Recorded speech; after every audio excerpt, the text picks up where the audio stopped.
I caught my future daughter-in-law pouring industrial-grade superglue over the exact spot where my disabled wife was supposed to sit. And the worst part was my own son was standing right beside her, keeping watch and laughing. I did not yell. I did not cause a scene. I handled it the way a man who spent 40 years in commercial construction handles a structural flaw. I quietly fixed it. Hours later, when the wedding master of ceremonies asked the radiant bride to stand up for her first dance, the violent tearing of $18,000 worth of designer lace echoed through the silent ballroom, leaving her completely paralyzed.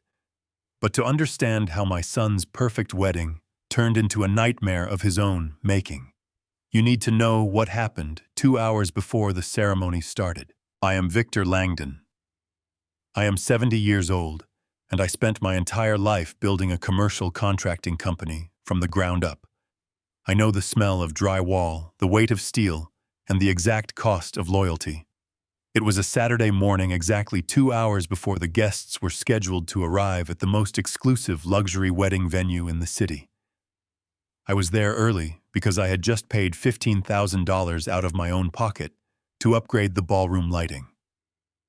Derek, my son, had casually mentioned that the standard lights would ruin their wedding photos. Like the fool I was, I wrote the check. I wanted everything to be perfect for him. The grand ballroom was completely empty, bathed in the dim, quiet shadows that exist just before a massive event kicks off. The caterers were out in the loading dock, and the florists had already finished their elaborate centerpieces. I walked softly across the thick carpets, just an old man, admiring the expensive setup he had bankrolled. But as I approached the raised platform, where the sweetheart table and the immediate family seating were arranged, I heard a sound. It was a low, muffled giggle. I stopped dead in my tracks, letting the darkness of the stage wing hide me. Standing right at the edge of the family table were my son Derek and his bride-to-be Natalie. Natalie was not in her wedding dress yet. She was wearing a silk robe with the word bride embroidered on the back, but she was not holding makeup or a mirror. She was holding a heavy industrial squeeze bottle.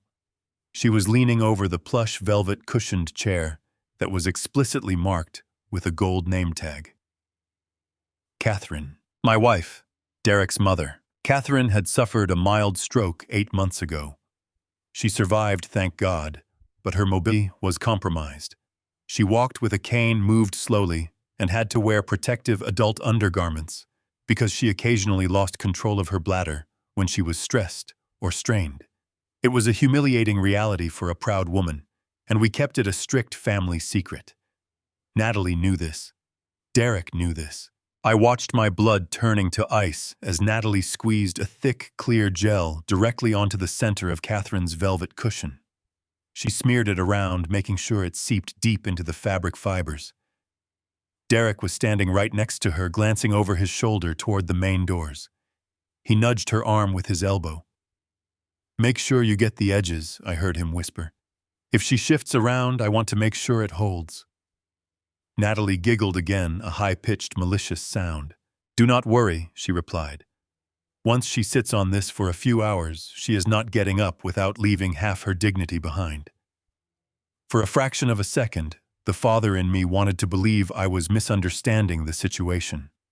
I wanted to believe my only child was not standing there plotting to publicly humiliate the woman who gave birth to him. I stepped out of the shadows.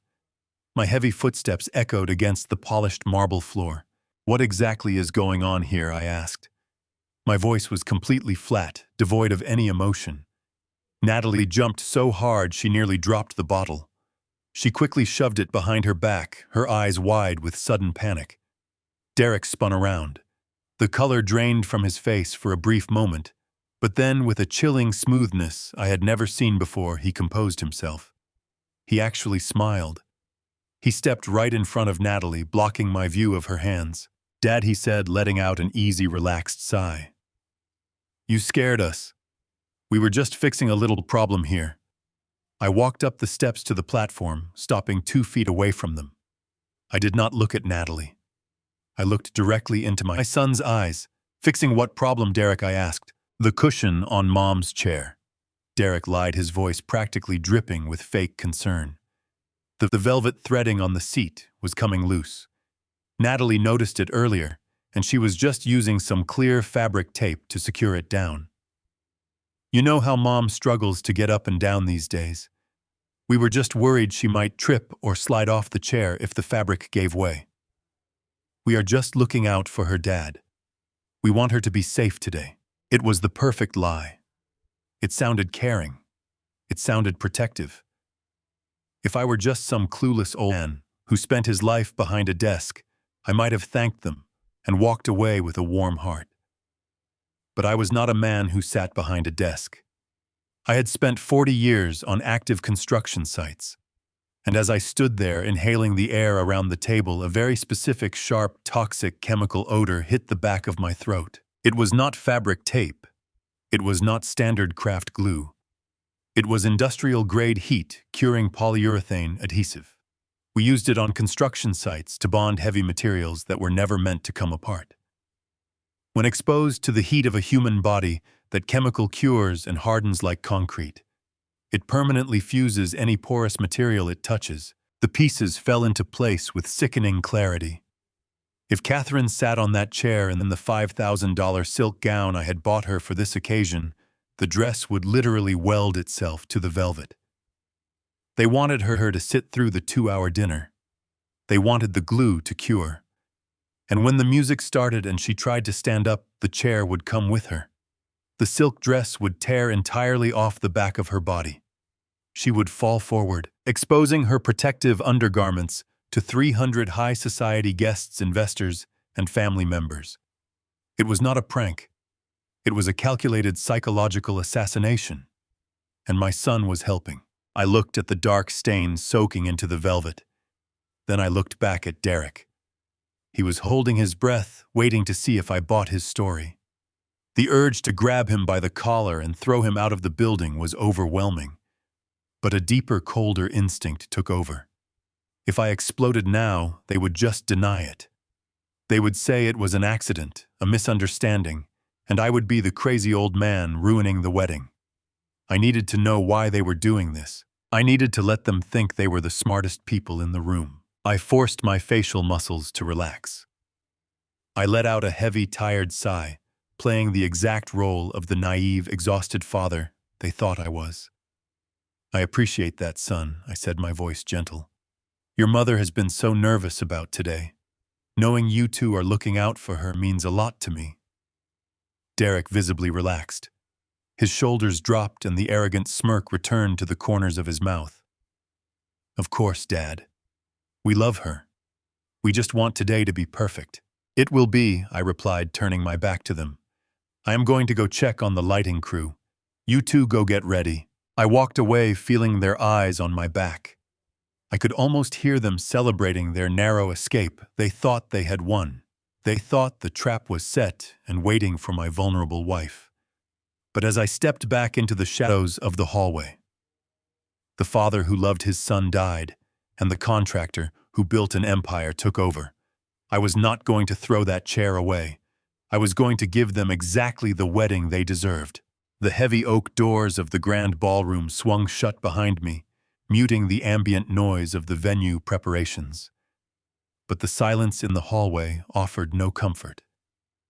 My heart was hammering against my ribs with a slow, heavy rhythm that I felt all the way up in my jaw.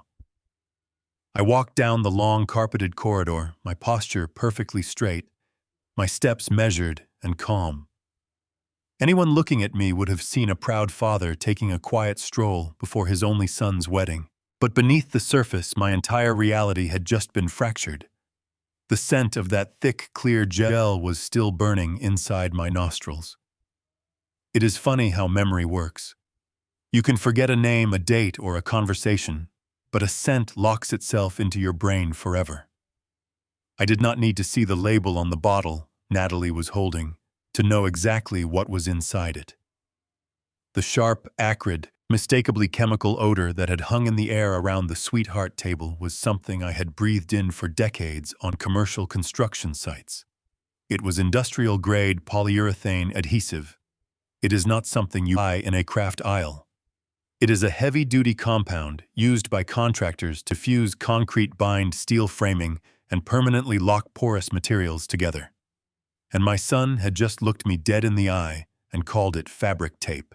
I stopped near a large decorative window at the end of the hall, staring out at the manicured lawns of the venue, though I was not really seeing the flowers or the fountains. I was replaying Derek's face in my mind. The absolute ease with which he had lied to me was terrifying. There was no stutter. There was no hesitation. He had stepped in front of his bride, blocking my view, and effortlessly spun a narrative of love and concern. We were just worried she might trip or slide off the chair. We want her to be safe today. He had used his own mother's physical disability, her recent stroke, her fragility as a shield to cover up a malicious, calculated attack. Catherine had spent the last 8 months fighting through grueling physical therapy sessions just to be able to walk down the aisle on my arm today.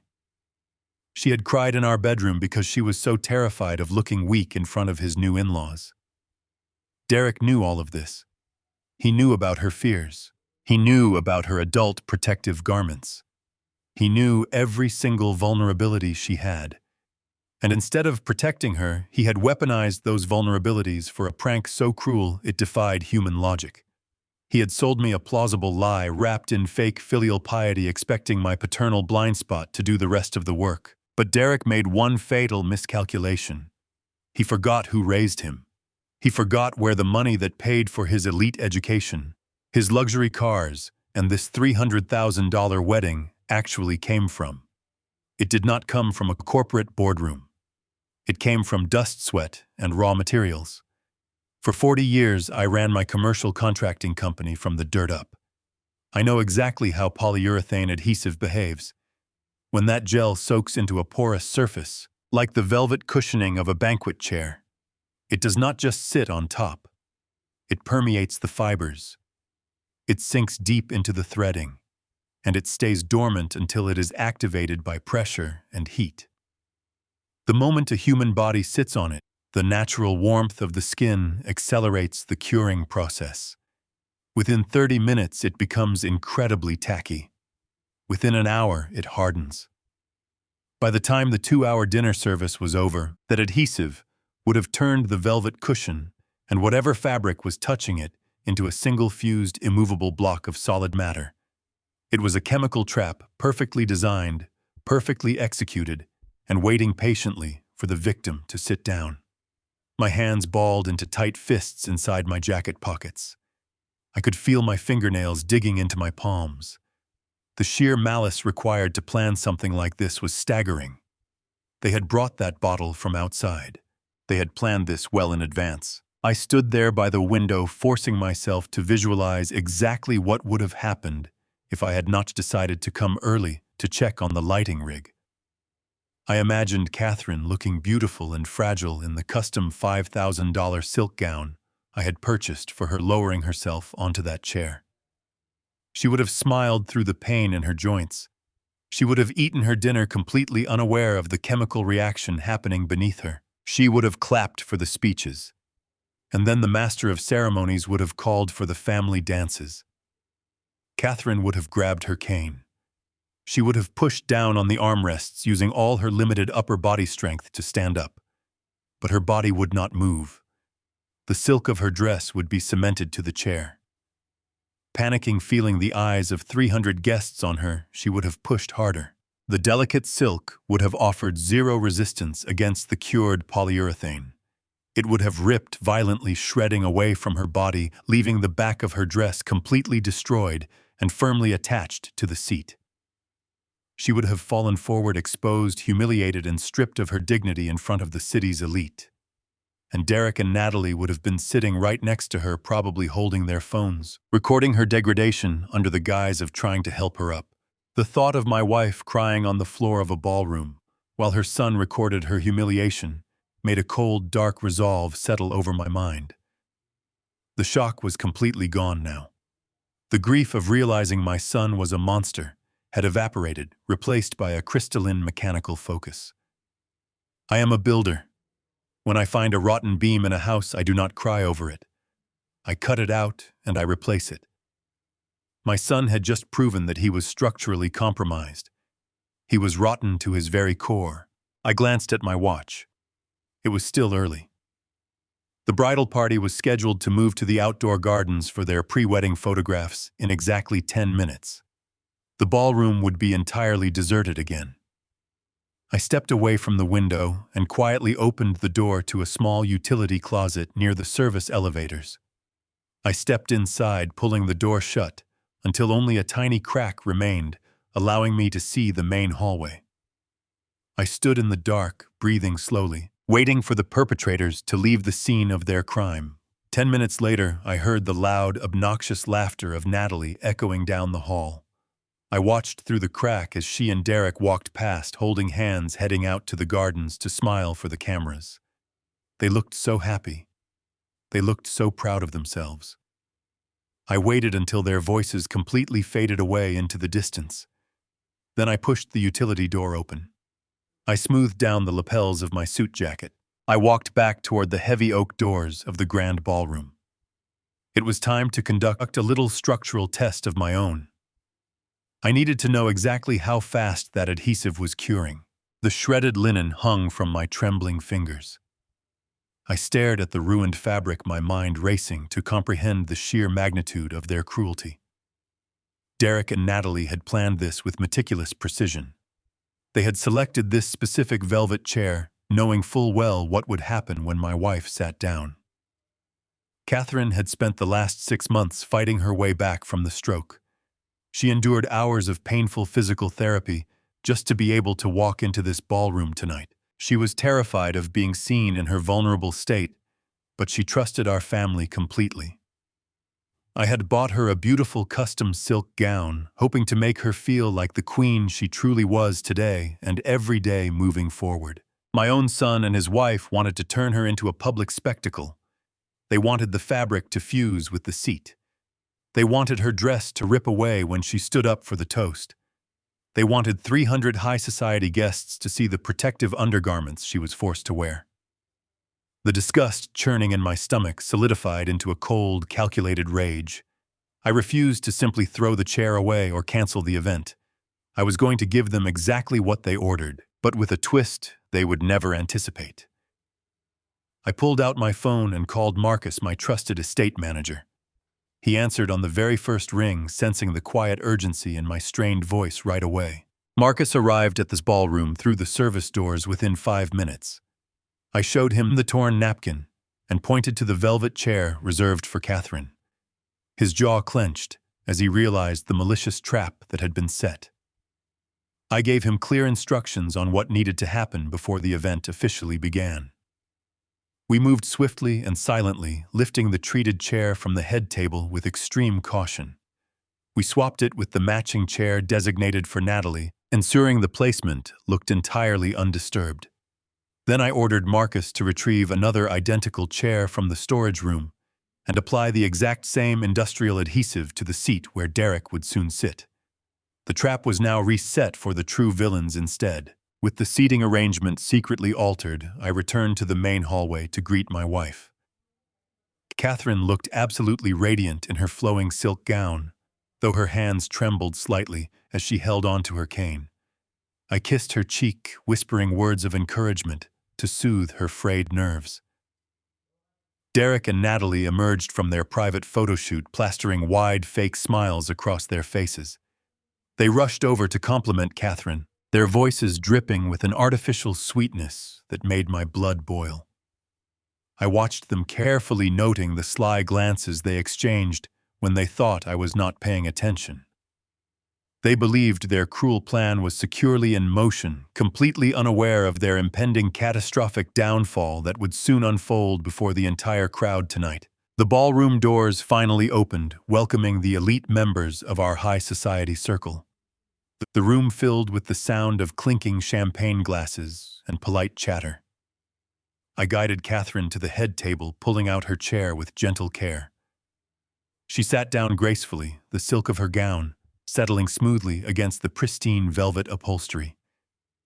Derek and Natalie took their seats moments later, grinning broadly as they settled into their designated spots. I watched from the corner of my eye as they shifted their weight, pressing themselves firmly against the hidden adhesive. Dinner was served flawlessly, the culinary delights, distracting the guests from the heavy tension, building silently at the very front of the massive room where we sat together eating our meal. As the final plates were cleared away, the time for the traditional evening toasts swiftly approached. Derek leaned over to me, his eyes gleaming with a sickening anticipation. He whispered that he and Natalie were going to stand up first to honor Catherine publicly. I nodded slowly, maintaining a perfectly neutral expression as I gave him my blessing. The master of ceremonies tapped a spoon against his crystal glass, instantly commanding the room to fall into a hushed silence. Derek and Natalie grabbed their microphones, flashing their brilliant smiles toward the crowd. They planted their feet firmly on the ground and attempted to rise gracefully from their velvet chairs to address the gathered audience of our peers, waiting eagerly in the grand, beautiful ballroom space. They did not rise gracefully. Instead, a sickening sound of tearing fabric echoed loudly through the dead quiet ballroom. Derek gasped loudly as his custom-tailored trousers ripped apart, exposing his bare skin and brightly colored underwear to the shocked guests. Natalie shrieked in absolute horror as the expensive fabric of her designer dress shredded violently, leaving her utterly exposed and humiliated before her wealthy friends. They stumbled awkwardly, desperately grabbing at the remaining scraps of their ruined clothing, while the chairs remained firmly stuck to their bodies for several painful seconds. Gasps of disbelief erupted from the crowd, followed closely by scattered murmurs and stifled laughter. I sat calmly beside my wife, watching the magnificent justice unfold exactly as I had secretly, meticulously planned. Derek flushed a deep crimson, his eyes darting wildly around the room as he struggled to comprehend the spectacular failure of his malicious scheme. Natalie burst into dramatic tears, attempting to hide behind the floral centerpiece while furiously glaring at the catering staff nearby. Catherine looked at me with wide, confused eyes, completely oblivious to the fact that this humiliating fate had originally been intended for her vulnerable self. I gently squeezed her hand, offering her a reassuring smile before standing up from my own perfectly normal velvet chair. The room quieted down as I took the microphone from his two trembling hands. It was finally time to expose the ugly truth lurking beneath their pathetic, cruel, hollow, and shallow, empty social facade right now. Ladies and gentlemen, I began, my voice echoing clearly across the expansive ballroom. We are gathered here to celebrate her remarkable recovery. I paused, letting the silence stretch uncomfortably, while Derek and Natalie cowered in their shredded garments. However, I continued, some individuals decided to use this joyous occasion to plot a deeply disturbing prank meant to humiliate my beloved wife. Murmurs of outrage rippled through the audience as realization dawned on their affluent faces. They coated a chair with industrial adhesive, hoping to mock her medical struggles for their own sick amusement. Derek shook his head frantically, whispering pathetic denials that no one in the crowd believed. Fortunately, I discovered their vile trap earlier today and simply rearranged the seating order accordingly for tonight. The collective gasp from the guests was incredibly satisfying to hear in person. I turned my attention back to my son, my expression hardening into cold steel. You thought you could destroy her dignity, but you only exposed your own moral bankruptcy. I reached into my tailored suit pocket and pulled out a folded stack of legal documents. This is not just about a cruel, childish prank, I announced firmly. I have spent the last few hours reviewing the company financial records. Derek turned pale, his humiliation suddenly eclipsed by absolute terror. I know about the offshore accounts and the forged signatures, I stated clearly. You are officially cut off, disinherited, and the authorities are waiting for you outside the lobby right now this evening. I walked back into the grand ballroom, closing the heavy oak doors quietly behind me. The vast space was beautifully decorated with thousands of white roses and crystal centerpieces. It was a scene of perfect elegance paid for by the sweat of my brow.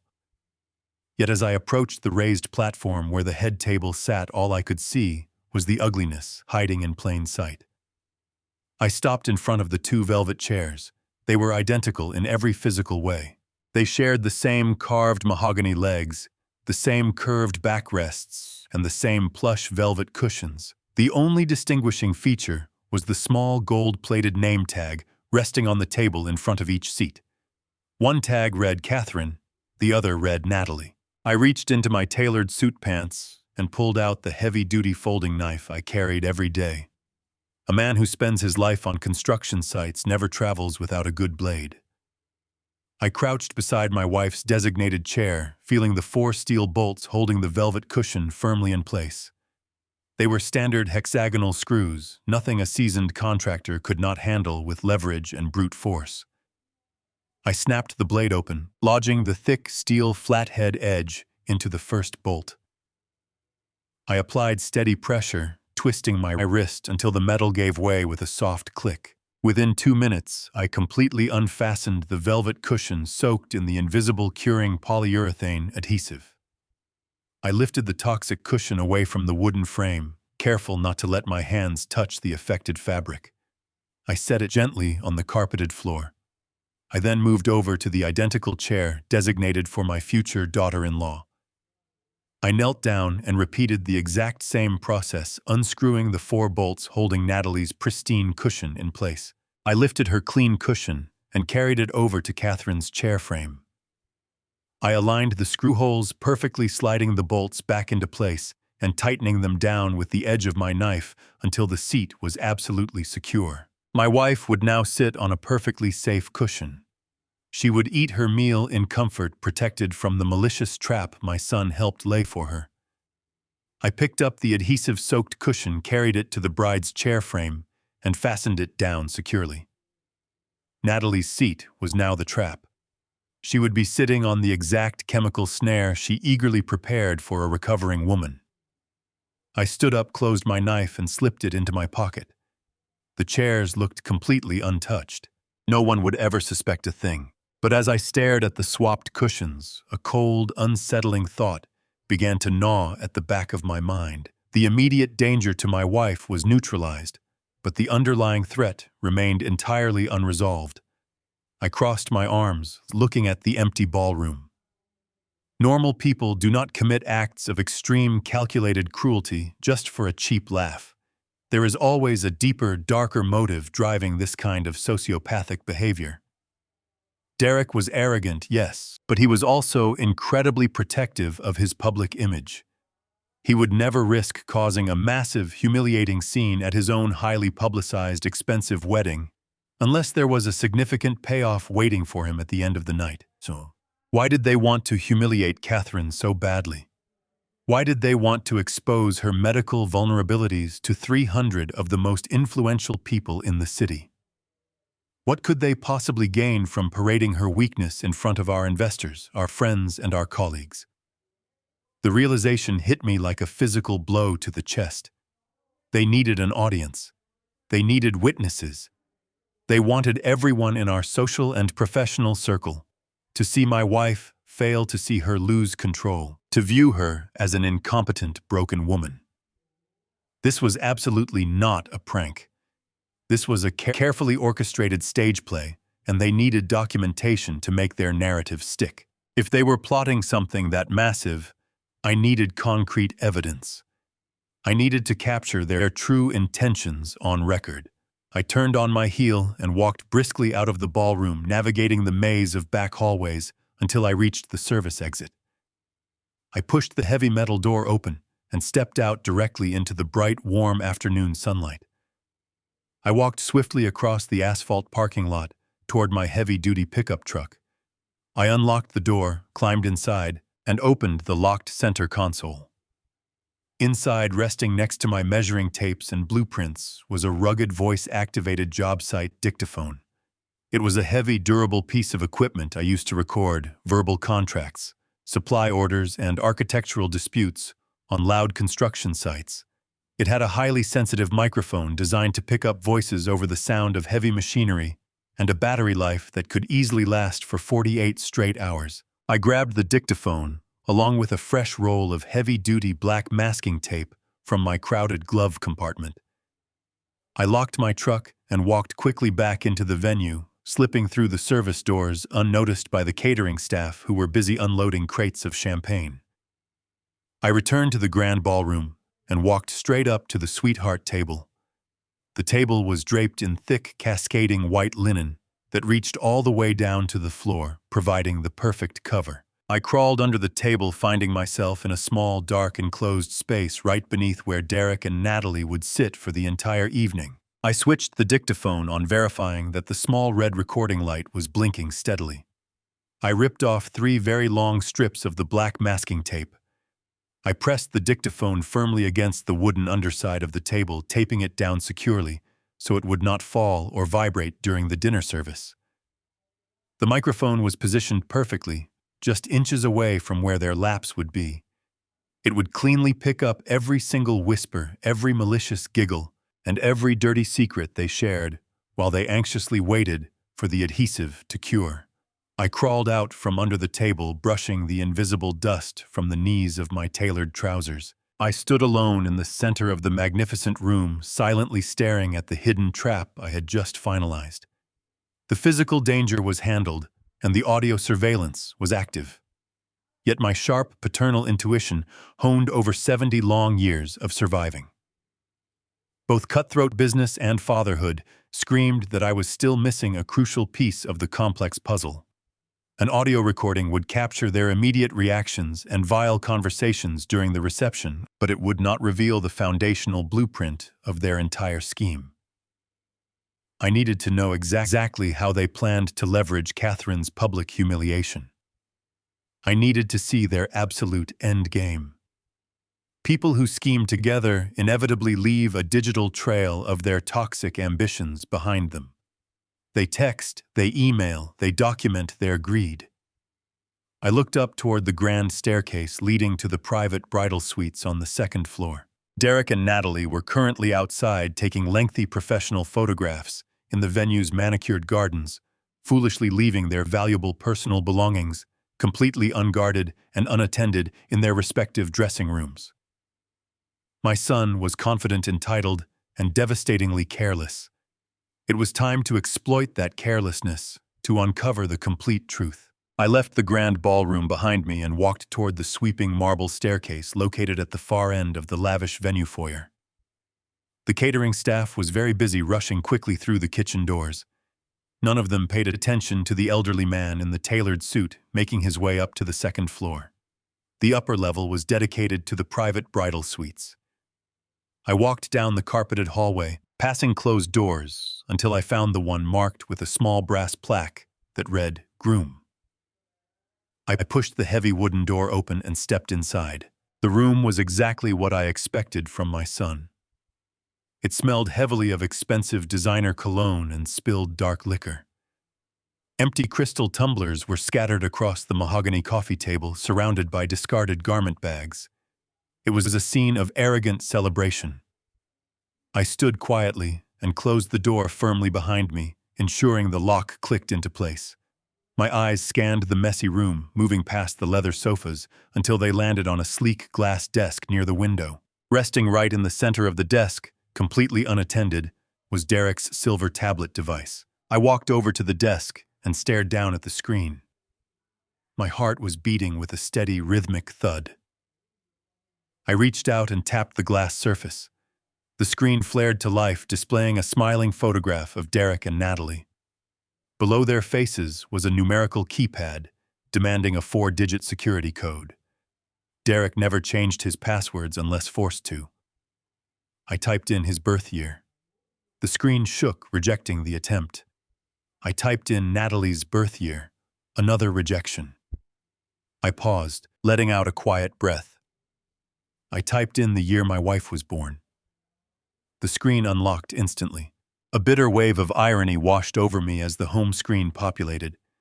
He had used his mother's birth year to secure the device he was currently using to plot her destruction. He took everything from us, even our personal milestones, and repurposed them for his own selfish convenience. I did not have time to dwell on the emotional pain. I had a job to do. I bypassed his banking folders and tapped directly on the messaging icon, bringing up his private digital conversations. Natalie's name was pinned to the top of his list. I tapped on her name, opening a massive thread of daily communication.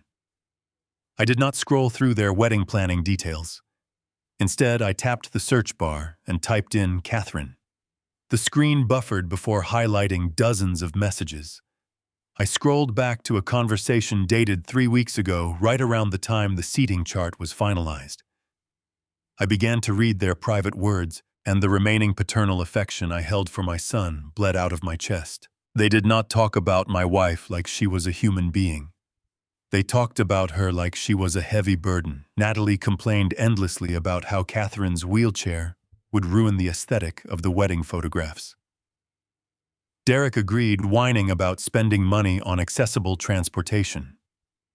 As I scrolled closer to the current date, the tone shifted from petty annoyance to calculated predatory malice. I found a cluster of messages sent 2 days ago. Natalie had sent a link to an industrial supply website showing the heavy-duty polyurethane adhesive. Beneath the link, she wrote a single sentence: "I bought it. It arrives tomorrow." My thumb hovered as I read Derek's response. He did not tell her to stop. He replied, "Perfect. Make sure you pack it so the old man does not see it." I braced myself against the desk. I scrolled down to the messages they exchanged late last night. The glowing words made my blood run ice cold. Natalie had initiated the conversation. "I am so nervous about tomorrow," she wrote. "What if she realizes the cushion is wet before she sits down?" Derek responded immediately. "She will not notice anything. Her legs are so numb from the nerve damage she can barely feel where she sits anyway." I stared at that sentence, feeling a physical ache. My son was weaponizing his mother's medical trauma. The next set of messages revealed a darkness I could never have anticipated. Natalie wrote back, "Okay, but you have to promise me you will have your phone ready to record. Once she stands up and the dress rips, make sure you get the whole meltdown on video. Seeing her soil herself in front of the mayor and your dad's investors is exactly what we need to prove our point." I read the words again. What point were they trying to prove? I pulled up Derek's lengthy response. "I know," he wrote. "Combine that video with her stroke medical records, and my lawyer says we have a slam-dunk case for a conservatorship." I stopped breathing. The air in the suite suddenly felt incredibly thin. A conservatorship. They were planning a legal coup. I forced my eyes to focus on the screen. "We force him to hand over the trust to me now," Derek had typed. "I cannot wait 20 years for him to die. Once Mom is declared a ward of the state, we can move her into a facility and take over the estate. This is our only way to get the money without waiting for nature to take its course."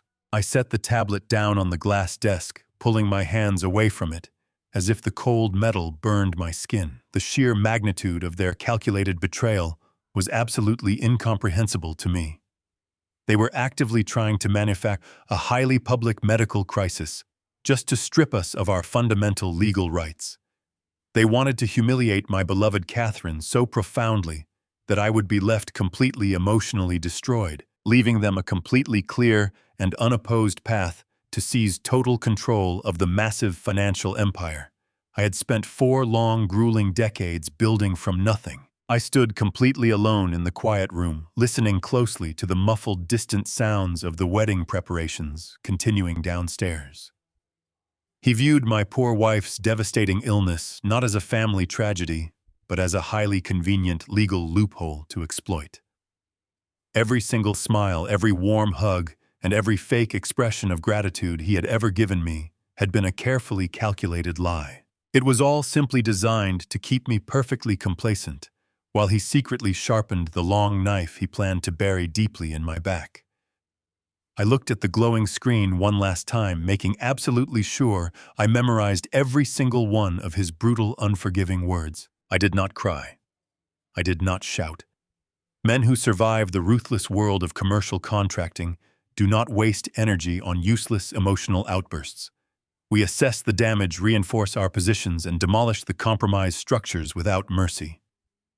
Derek thought he was playing a brilliant game of chess against a weak, clueless old man. He thought he had factored in every single variable to secure his inheritance today.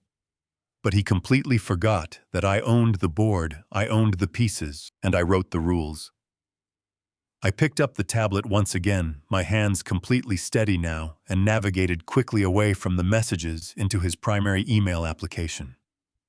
I needed to see exactly how deep this financial rot truly went before I burned his entire deceitful world straight to the ground. The bright white screen of the email application illuminated the dim bridal suite, casting long shadows against the walls.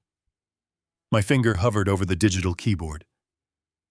The text messages I had just read were still burning behind my eyes, searing themselves into my memory. I needed to see the logistical framework of their betrayal. A legal coup of this magnitude does not happen overnight.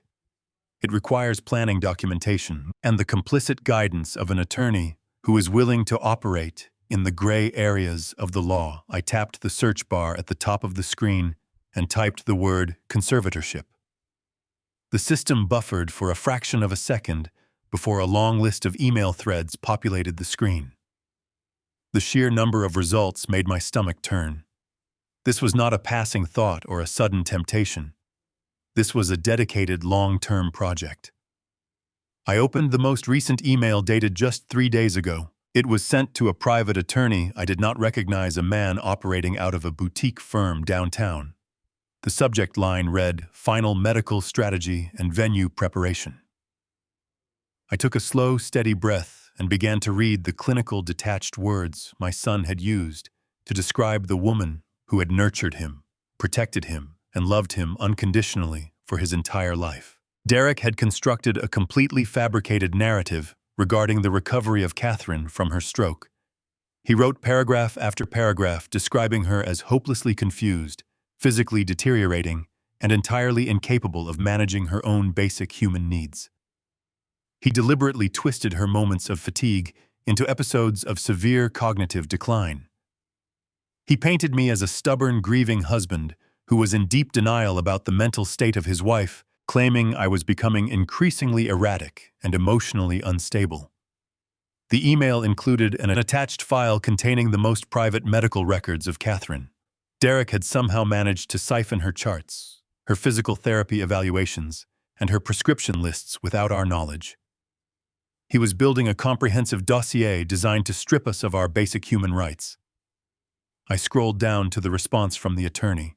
The lawyer advised Derek that while the medical records were helpful, judges in our state often hesitated to grant full conservatorship without a documented public incident that proved the parents were a danger to themselves or a disruption to society. The lawyer specifically requested concrete, undeniable visual evidence of the supposed incompetence of Catherine and my inability to handle her condition. My son had replied with a chilling promise. He told the attorney to prepare the final petition and have it ready to file on Monday morning. He guaranteed that the required public incident would occur this weekend.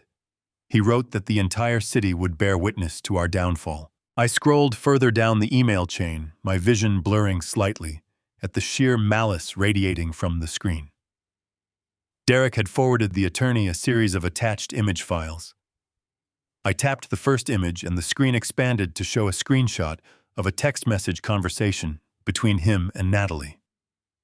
It was the exact exchange they had shared late last night, captured and archived as strategic evidence for their lawyer. Seeing the words isolated in this legal context made them infinitely more devastating. Natalie wrote, "Once she stands up and the dress rips, make sure you record the meltdown. Seeing her soil herself in front of the mayor and the investors of your father is exactly what we need." I stared at her words, processing the vile, predatory calculation behind them. She did not just want to embarrass her mother-in-law. She wanted to create a spectacle so degrading that it would shatter the spirit of Catherine permanently. And then I read the reply from Derek, preserved perfectly in the screenshot. "I know. Combine that video with her stroke medical records, and my lawyer says we have a slam-dunk case for a conservatorship. We declare Mom mentally and physically incompetent. Dad will be so broken by the public humiliation he will not fight it. We force him to hand over the Langdon Trust to me. I cannot wait 20 years for him to die. I read that last sentence over and over again, until the letters lost their meaning and became nothing more than dark shapes on a glowing background. I cannot wait 20 years for him to die. That was the absolute core of the issue. It was never about concern for the health of Catherine. It was never about managing a family crisis. It was solely about the Langdon Trust. I had established that trust 15 years ago, pouring every ounce of my hard-earned wealth into a secure financial vehicle designed to protect my family for generations. It was meant to provide for the medical care of Catherine, to secure the future for Derek, and to fund the charitable causes we held dear. Derek was the sole heir, but the trust was structured so that he would not gain full, unrestricted access to the principal capital until he turned 50, or until both Catherine and I passed away. He did not want to wait for his inheritance. He wanted the keys to the kingdom today, and he was perfectly willing to destroy his own parents to get them. The depth of this betrayal was an abyss with no bottom. He was not just stealing money. I was attempting to legally erase our autonomy. A conservatorship would mean we could not make our own medical decisions. We could not control our own bank accounts. We could not even choose where we lived. Derek would have the absolute power to sell our home, dismiss the trusted doctors of Catherine, and place us in whichever facility he deemed appropriate. I would hold ultimate authority over our lives, ruling us with the exact cruelty he and Natalie displayed right now. I placed the tablet back onto the desk, ensuring it rested exactly where I found it. The cold focus that guided me in this ballroom returned, sweeping away all traces of paternal heartbreak. I stood on the edge of a battlefield, and the enemy wore my last name. They built a weapon to execute a flawless legal coup, utilizing the tragedy of my wife as primary ammunition. But every complex scheme requires funding, especially when retaining downtown law firms and hosting a $300,000 wedding. Their ambition required massive hidden cash. They could not finance this operation using their own personal income. I needed to know exactly how Derek was paying for all of this. Natalie had spent the last 6 months loudly bragging to anyone who would listen that her wealthy family was generously covering the exorbitant costs of this lavish reception. I reached out and tapped the screen once more, closing the horrifying email thread with the estate lawyer. I navigated back to the main inbox folder, my eyes narrowing with intense concentration. I took a deep, calming and stabilizing breath to prepare myself. The undeniable truth awaited me. Right there on the screen. I tapped the search bar again, but this time I did not type anything about a conservatorship. I typed in the names of the wedding vendors, the florists, the caterers, and the venue management. I was going to follow the money trail, and I was going to expose his financial crimes without any mercy whatsoever. The search results populated instantly, filling the screen with dozens of high-priority email threads. I started with the floral design company that provided the thousands of delicate white roses currently decorating the ballroom downstairs. Natalie had spent the last 6 months loudly bragging at every social event we attended about how her supposedly wealthy parents were footing the entire bill for this $300,000 extravaganza. I tapped on the very first email, opening a detailed digital invoice for $55,000. I bypassed the itemized list of arrangements and scrolled directly down to the billing information. My eyes locked on the payment routing details, and the sickening reality of the situation hit me with the force of a physical blow. The invoice was not billed to the parents of Natalie.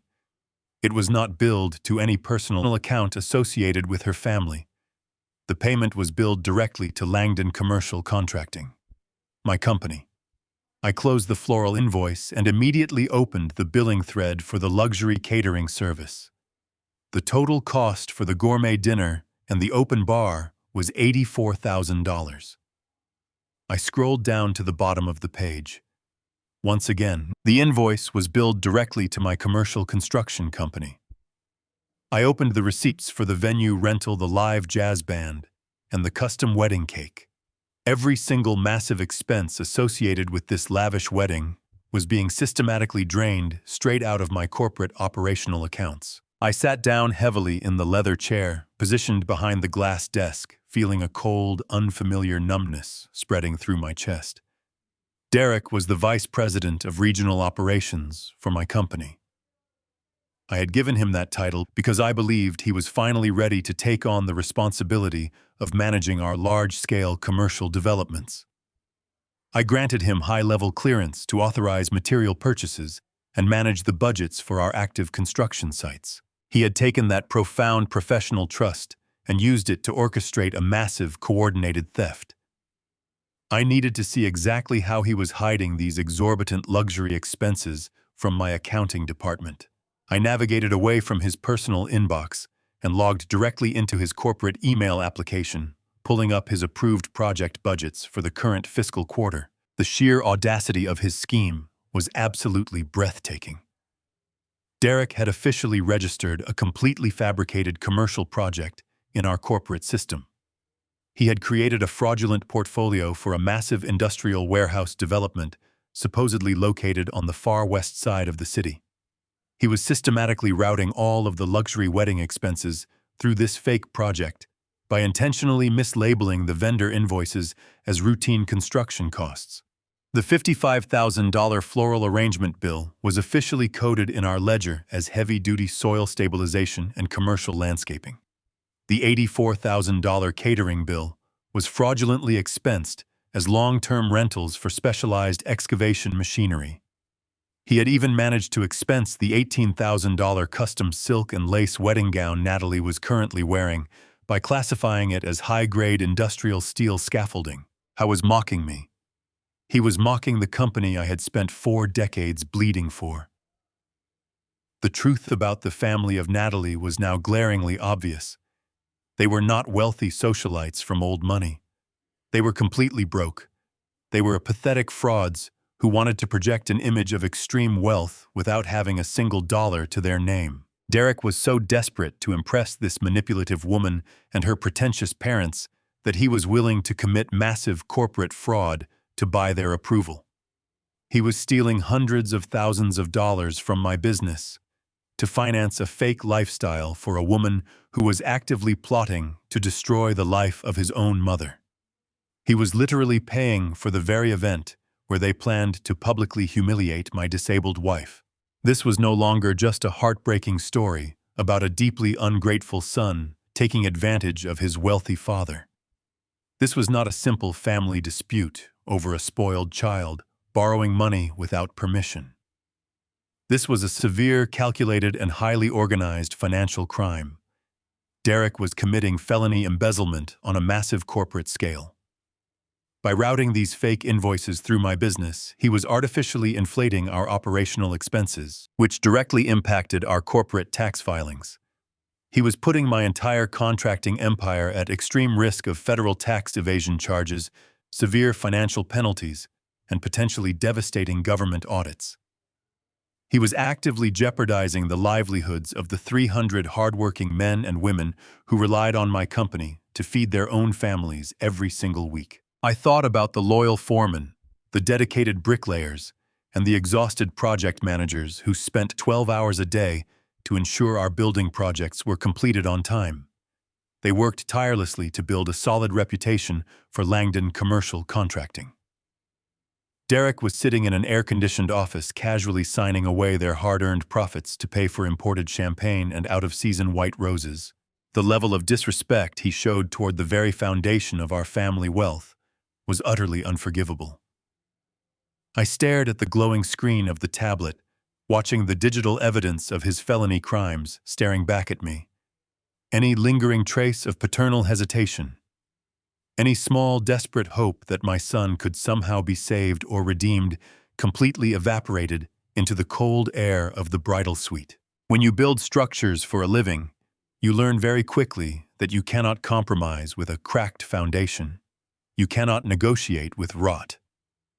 If you try to patch over a fundamental structural failure, the entire building will eventually collapse. Derek was a catastrophic structural failure. He was a liability that threatened to destroy everything I had built and everyone I loved. The gloves were completely off now. I was no longer operating as a grieving, disappointed father trying to understand where he went wrong. I was operating as the ruthless chief executive officer of a multi-million-dollar corporation, and I had just discovered a rat chewing through the main power lines of my business. I closed the corporate email application and locked the silver tablet, making absolutely sure I placed it exactly where I found it. I did not need to take the device with me. The fraudulent invoices, the fabricated project budgets, and the highly incriminating communications with the estate lawyer were all permanently backed up on the secure corporate servers. I already possessed all the evidence I would ever need to completely dismantle his entire life. I stood up from the leather chair, smoothing down the front of my tailored suit jacket with perfectly steady hands. The time for quiet observation had officially ended.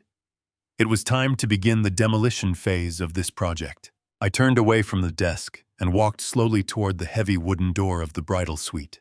The muffled sounds of the jazz band playing in the grand ballroom drifted faintly through the floorboards. The oblivious guests were currently enjoying the expensive cocktails and the lavish appetizers that my stolen money had purchased for them. They were celebrating the union of two people who represented the absolute worst of human nature. I placed my hand on the brass doorknob, feeling a profound sense of clarity wash over my mind. I knew exactly what my next move had to be. I needed to assemble my demolition team immediately. I closed the heavy wooden door of the bridal suite behind me, ensuring the latch clicked softly into place. The plush carpet of the hallway absorbed the sound of my footsteps as I walked away from the room that held the digital evidence of my son's ultimate betrayal. I did not take the grand sweeping marble staircase back down to the main foyer, where the oblivious guests were gathering. Instead, I bypassed the ornate elevators and pushed open a heavy fire door leading to the venue's emergency stairwell. The air inside was completely different from the opulent corridors. It was cool, stale, and completely silent, smelling faintly of concrete and industrial floor cleaner. It reminded me perfectly of an unfinished job site. I descended half a flight of stairs and stopped on the concrete landing, completely isolated from the joyful celebration echoing through the rest of the building. I reached into the interior breast pocket of my tailored suit jacket and pulled out my cellular phone. I did not need to scroll through my contact list. I dialed the direct private cell phone number of my corporate attorney from memory. Thomas was not just a lawyer. He was a highly aggressive, deeply strategic legal shark who had spent the last 20 years protecting my commercial contracting empire from predatory competitors and fraudulent subcontractors. I was exactly the kind of man you wanted in your corner when it was time to tear a compromised structure down to its bare studs. The line rang exactly twice before he answered. Thomas never took weekends completely off. His sharp, gravelly voice came through the speaker, carrying the familiar tone of a man who was always prepared for a corporate crisis. He greeted me asking if there was a problem with the venue contracts I had signed for the wedding. I leaned my back against the cold concrete wall of the stairwell and stared down at the empty steps below me. I told him that the venue was perfectly fine, but we had a catastrophic internal breach within the company that required his immediate ruthless intervention. I heard the distinct sound of a chair rolling backward on hardwood as Thomas gave me his undivided attention. I did not waste time dancing around the painful reality of the situation. I spoke with the precise, detached tone of a chief executive officer delivering a terminal damage report. I told him that my son, his regional vice president of operations, had actively conspired to commit a massive corporate fraud. I explained how Derek had secretly manufactured a completely fabricated industrial warehouse project in our corporate accounting system to systematically embezzle hundreds of thousands of dollars. I explained that the money was being illegally siphoned to pay for the lavish luxury wedding currently taking place just on the other side of the fire door. Thomas remained entirely silent for several seconds, absorbing the sheer magnitude of the legal liability Derek had recklessly exposed my company to. When he finally spoke, his voice possessed a cold, metallic edge that confirmed he was already switching into absolute demolition mode. He asked me exactly what I wanted to do. I gave him his marching orders with crystal clear precision. I instructed Thomas to immediately contact our primary corporate banking representatives. I ordered him to freeze every single joint operational account that Derek had any level of authorized access to. I told him to completely sever my son's digital footprint from the company servers and permanently revoke his administrative privileges. I wanted all of his high-limit corporate credit cards canceled immediately, rendering them absolutely useless pieces of plastic by the time the evening was over. But that was only the beginning of the financial execution. I took a slow, deep breath, pulling the stale air of the stairwell into my lungs before issuing the most important directive of all. I told Thomas to immediately access the master file for the Langdon Trust. I instructed him to draw up the necessary emergency paperwork to completely and permanently revoke my son's status as the sole beneficiary of my estate. I told Thomas about the horrifying medical conservatorship plot I had uncovered on the tablet upstairs. I explained how Derek and his new bride had actively conspired to weaponize the recent stroke of my wife to declare us both mentally incompetent. Thomas let out a low, disgusted breath. In all our years of battling ruthless corporate adversaries, he had never heard of a betrayal so intimately evil. I ordered him to establish an impenetrable legal firewall around my wife and me. I wanted the trust restructured so tightly that my son could never touch a single dime of our wealth, even if we were both incapacitated. I told him to reroute the inheritance entirely toward charitable foundations and specific medical research grants dedicated to stroke recovery. Derek wanted to use his mother's illness to steal a fortune, so that exact fortune would now be used to fund the cure for her illness. It was the ultimate, undeniable poetic justice. I instructed Thomas to have the preliminary trust revocation documents drafted, finalized, and ready for my signature by early Monday morning. But removing his access to future wealth was simply not enough. A crime had been committed against my company, against my employees, and against the integrity of everything I had built over the last 40 years. I gave Thomas the final, most devastating instruction. I told him to formally compile all the evidence regarding the fake warehouse project, the doctored vendor invoices, and the stolen $300,000. I ordered him to draft a comprehensive, formal criminal complaint for felony embezzlement. Thomas asked me if I was absolutely certain I wanted to pursue criminal charges against my own flesh and blood. He warned me that once we submitted that file to the Financial Crimes Division of the local authorities, there would be no going back. The state would take over the prosecution, and my son would face serious mandatory prison time. I did not blink. I did not hesitate. I stared at the heavy metal hinges of the fire door and told my lawyer that the man downstairs was no longer my son. He was a thief, a liability, and a dangerous predator who tried to destroy my wife. I wanted the criminal embezzlement file completed and officially submitted to the police department the moment their precinct doors opened on Monday morning. Thomas agreed without another word of hesitation. He promised me that the entire financial execution would be prepared and ready to launch before the weekend was over. I thanked him for his decades of unwavering loyalty and ended the phone call. I slipped the cellular phone back into the breast pocket of my suit. The trap was completely set. The legal guillotine was heavily suspended in the air, waiting for the rope to be cut. All I had to do now was survive the agonizing duration of the formal wedding reception. I pushed the heavy concrete stairwell door open, stepping back out into the bright, opulent hallway of the luxury venue. I smoothed my tie, straightened my posture, and began walking toward the grand ballroom to watch the magnificent destruction of the people who tried to ruin my family. They thought they could easily steal my empire while making a cruel mockery of my wife. They were about to learn a very painful lesson about the true cost of absolute betrayal today. The traditional wedding ceremony took place in the glass-enclosed conservatory just across the immaculate courtyard. I stood in the back row, watching the entire charade unfold, with a perfectly practiced smile plastered across my face. Derek and Natalie recited their handwritten vows under a canopy of imported white orchids. They spoke about unwavering loyalty, eternal devotion, and building a foundation of absolute trust. It took every ounce of discipline I had cultivated over 40 years in commercial construction to keep from laughing out loud. The sheer hypocrisy of their words was physically nauseating. They placed the platinum rings on each other's fingers, kissed for the cheering audience, and walked back down the aisle to thunderous applause.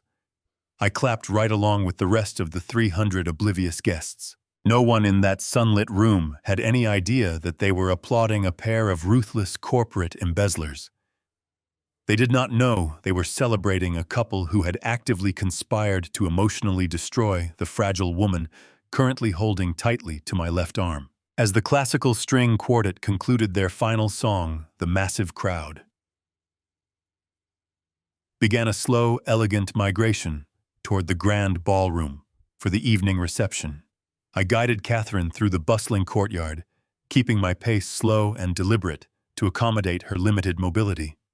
She leaned heavily on her polished wooden cane, her breath coming in shallow, exhausted increments. The physical toll of the long ceremony was already showing on her face, but she masked her discomfort behind a warm, polite smile. Guests stopped to greet us every few steps, offering their hollow congratulations and admiring the exorbitant scale of the event. I nodded and thanked them mentally, tallying the stolen funds surrounding us. I looked at the towering floral arrangements flanking the ballroom entrance. I looked at the liveried staff carrying silver trays of expensive vintage champagne. I looked at the custom ice sculptures melting slowly under the ambient lighting.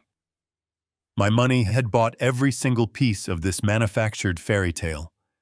Derek had siphoned the lifeblood of my contracting empire to construct a monument to his own towering ego. But the time for reckoning was drawing incredibly close now. We stepped through the heavy oak doors and entered the magnificent grand ballroom. The space was a breathtaking display of opulent luxury, bathed in the soft, warm glow of the $15,000 lighting rig I had personally financed just a few months ago. The 300 guests quickly found their assigned tables, the room filling with a dull roar of elite social chatter and clinking crystal. I ignored the noise and focused entirely on the woman walking beside me. I guided Catherine directly toward the raised platform at the very front of the room. The sweetheart table sat in the center, flanked by the immediate family seating. I approached the velvet-cushioned chair bearing her gold-plated name tag. My heart maintained a cold, steady rhythm as I pulled the heavy mahogany frame back for her. I knew with absolute certainty that this specific cushion was completely clean, meticulously swapped by my own hands just hours before. Catherine turned around, slowly gripping the sturdy armrests for balance. She lowered herself gracefully onto the plush velvet fabric, letting out a quiet, relieved sigh as the soft material supported her aching back. I adjusted the flowing train of her beautiful $5,000 custom silk gown, ensuring the delicate fabric draped perfectly around her legs. I placed my hand gently on her shoulder, leaning down to whisper that she looked absolutely stunning tonight. She reached up and covered my rough, calloused hand with her own, her eyes shining with genuine gratitude. She felt so incredibly safe in that chair, completely unaware of the chemical nightmare that had been originally intended for her. The lively jazz band, stationed in the corner of the ballroom, suddenly transitioned into an upbeat, energetic melody.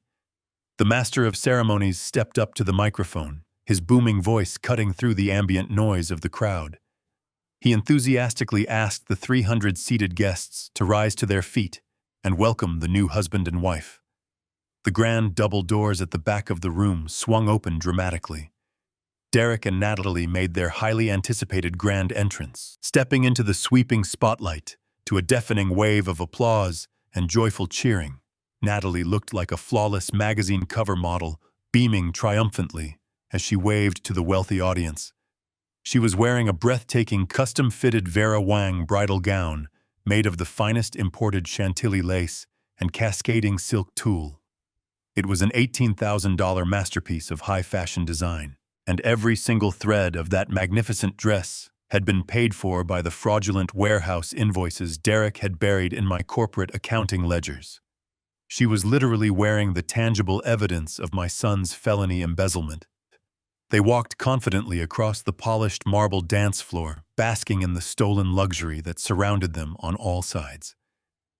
They approached the raised platform, waving one final time to the cheering crowd before turning to take their places at the decorated sweetheart table. I took my assigned seat directly to the right of Catherine, keeping my posture relaxed and my expression perfectly serene.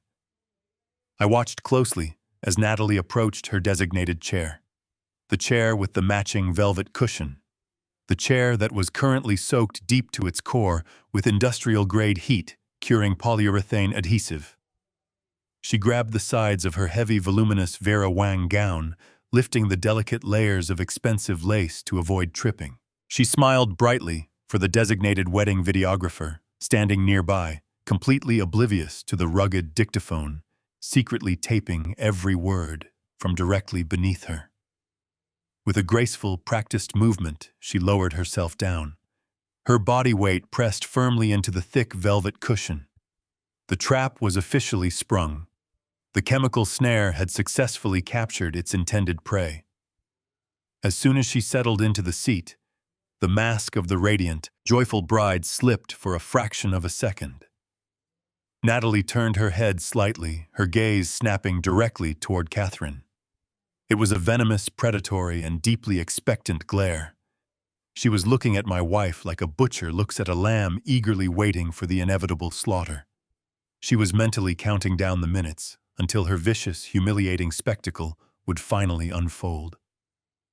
Natalie then shifted her gaze away from Catherine and looked directly at me. She expected to see a tired, clueless old man blindly enjoying his son's wedding. Instead, she found me staring right back at her with eyes as cold and unforgiving as shattered glass. I did not look away. I held her gaze with terrifying intensity. I slowly reached out and picked up my crystal flute of vintage champagne. I raised the glass smoothly in her direction, offering her a silent, chilling toast. A brief flash of genuine confusion flickered across her perfectly contoured face. She did not understand why I was looking at her like she was already a ghost. She quickly broke eye contact, turning back to smile at the crowd, shifting her body deeper into the toxic velvet cushion. The countdown had officially begun. She was completely unaware that every single minute she sat there smiling and drinking my stolen champagne, the chemical compound was actively sealing her spectacular ruin. The grand illusion of their perfect, untouchable life was about to violently shatter into a million broken pieces. The grand illusion of their perfect, untouchable life was about to violently shatter into a million broken pieces. The first course of the lavish dinner was served with impeccable precision by a fleet of waiters in crisp white jackets. They moved through the grand ballroom like clockwork, placing plates of imported caviar and seared scallops in front of the 300 distinguished guests. I looked down at the expensive appetizer resting on the gold-rimmed china in front of me. It was a culinary masterpiece, and every single bite was funded by the fraudulent warehouse invoices Derek had buried deeply in my corporate ledgers. I picked up my silver fork and began to eat, chewing slowly, savoring the bitter irony of the moment. Across the large circular table, Natalie was laughing loudly at a joke made by one of her bridesmaids.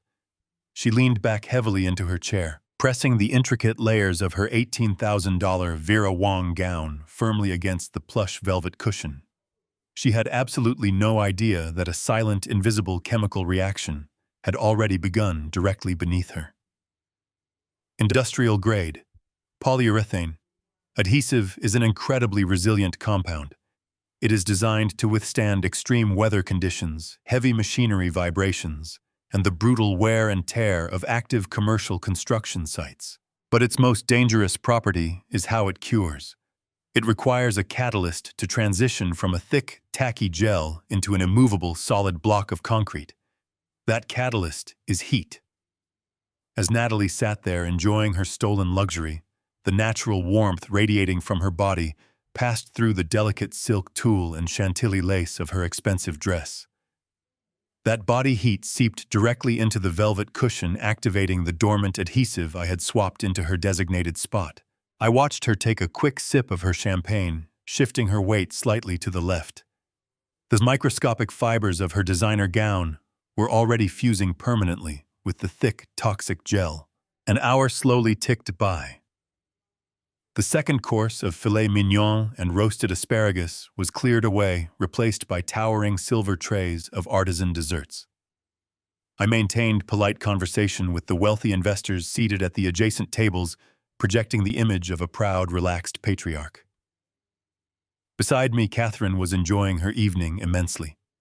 She complimented the floral arrangements and smiled warmly at the jazz band playing softly in the corner. She looked so incredibly beautiful, and more importantly, she was completely safe. I glanced back over at the sweetheart table. The curing process was entering its final, most aggressive stage. The adhesive was no longer a sticky gel. It was rapidly hardening, binding the fabric of the dress to the chair with the strength of industrial mortar. I noticed Natalie beginning to shift uncomfortably. She reached behind her back, tugging subtly at the side of her waist. She leaned over and whispered something into the ear of my son. Her face pinched into a tight expression of mild annoyance. She clearly felt the restricting pull of the adhesive, but her vanity blinded her to the true nature of the problem. She undoubtedly assumed that the rigid custom boning of her high-fashion corset was simply digging into her ribs after a heavy meal. She tried to slide her hips forward to relieve the strange tension, but her body barely moved. The fabric was already anchored to the seat. She frowned, adjusting her posture by rolling her shoulders forward, unknowingly pressing the lower half of her dress even deeper into the hardening chemical snare. I took another slow sip of my vintage champagne, watching the magnificent trap lock its jaws shut.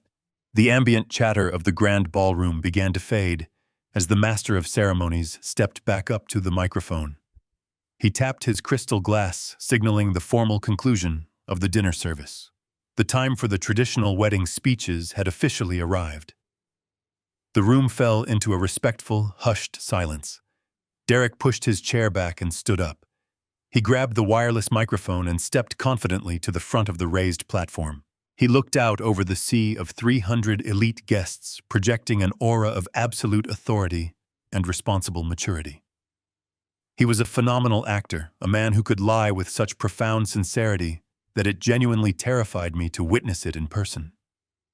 He began his speech by thanking the guests for traveling from across the country to celebrate this monumental milestone in his life. He spoke about the challenges of building a future, the value of hard work, and the importance of establishing a solid foundation. Then Derek turned his body and looked directly at our table. He locked eyes with me. His gaze was steady, unwavering, and filled with a dark, predatory confidence. He raised his glass toward Catherine and me. "I want to take a special moment to honor my parents," he announced, his voice echoing loudly through the state-of-the-art sound system I had paid for. "They have shown me what it means to weather the difficult storms of life. Recently, our family faced a terrifying medical challenge. My mother suffered a stroke, and it reminded all of us just how fragile life truly is." He paused dramatically, letting the guests murmur in sympathetic agreement. He looked at Catherine with a sickening expression of fake sorrow. Then his eyes snapped back to mine. "It taught me that the most important duty of a son is to protect the ones he loves when they are at their most vulnerable. Sometimes, protecting your family means making incredibly difficult decisions to ensure they are properly cared for when they can no longer care for themselves." The audacity of his words felt like a physical strike. To the guests in the grand ballroom, Derek sounded like a fiercely loyal son stepping up to bear the burden of a family tragedy. But I knew exactly what he was actually saying. I had read the emails on his tablet. I had seen the medical dossiers and the messages sent to the estate lawyer. He was establishing the narrative for the conservatorship. He was laying the groundwork to declare us mentally and physically incompetent. I was telling me to my face that he was going to strip away my rights and steal the Langdon Trust. He expected me to sit there, clueless and vulnerable, absorbing his sweet words while he sharpened the knife he planned to bury in my back. I did not break eye contact. I did not flinch, and I certainly did not let a single ounce of my simmering rage show on my face. Instead, I smiled. It was a warm, proud, perfectly constructed fatherly smile. I raised my hands and began to clap. I applauded his magnificent performance with slow, deliberate strikes of my palms. The rest of the ballroom immediately joined in creating a thunderous wave of applause for the dutiful, caring son. Derek smirked, satisfied with his manipulation. He thought he had completely dominated the psychological chess match. He believed he was the smartest man in the room, effortlessly controlling the board. He had absolutely no idea that he was a dead man walking. The 2 hours of the formal dinner service had officially come to an end. The plates were cleared, the speeches concluded, and the polyurethane adhesive finished its silent chemical reaction. The delicate chantilly lace of the custom Vera Wang bridal gown was permanently, irreversibly fused to the plush velvet cushion. The ticking clock had finally run out. The applause for Derek slowly faded into a quiet, expectant murmur as he proudly took his seat back at the sweetheart table. The grand illusion was perfectly intact for just a few more fleeting seconds. The master of ceremonies stepped forward once again, his booming voice cutting through the soft, ambient music playing in the background.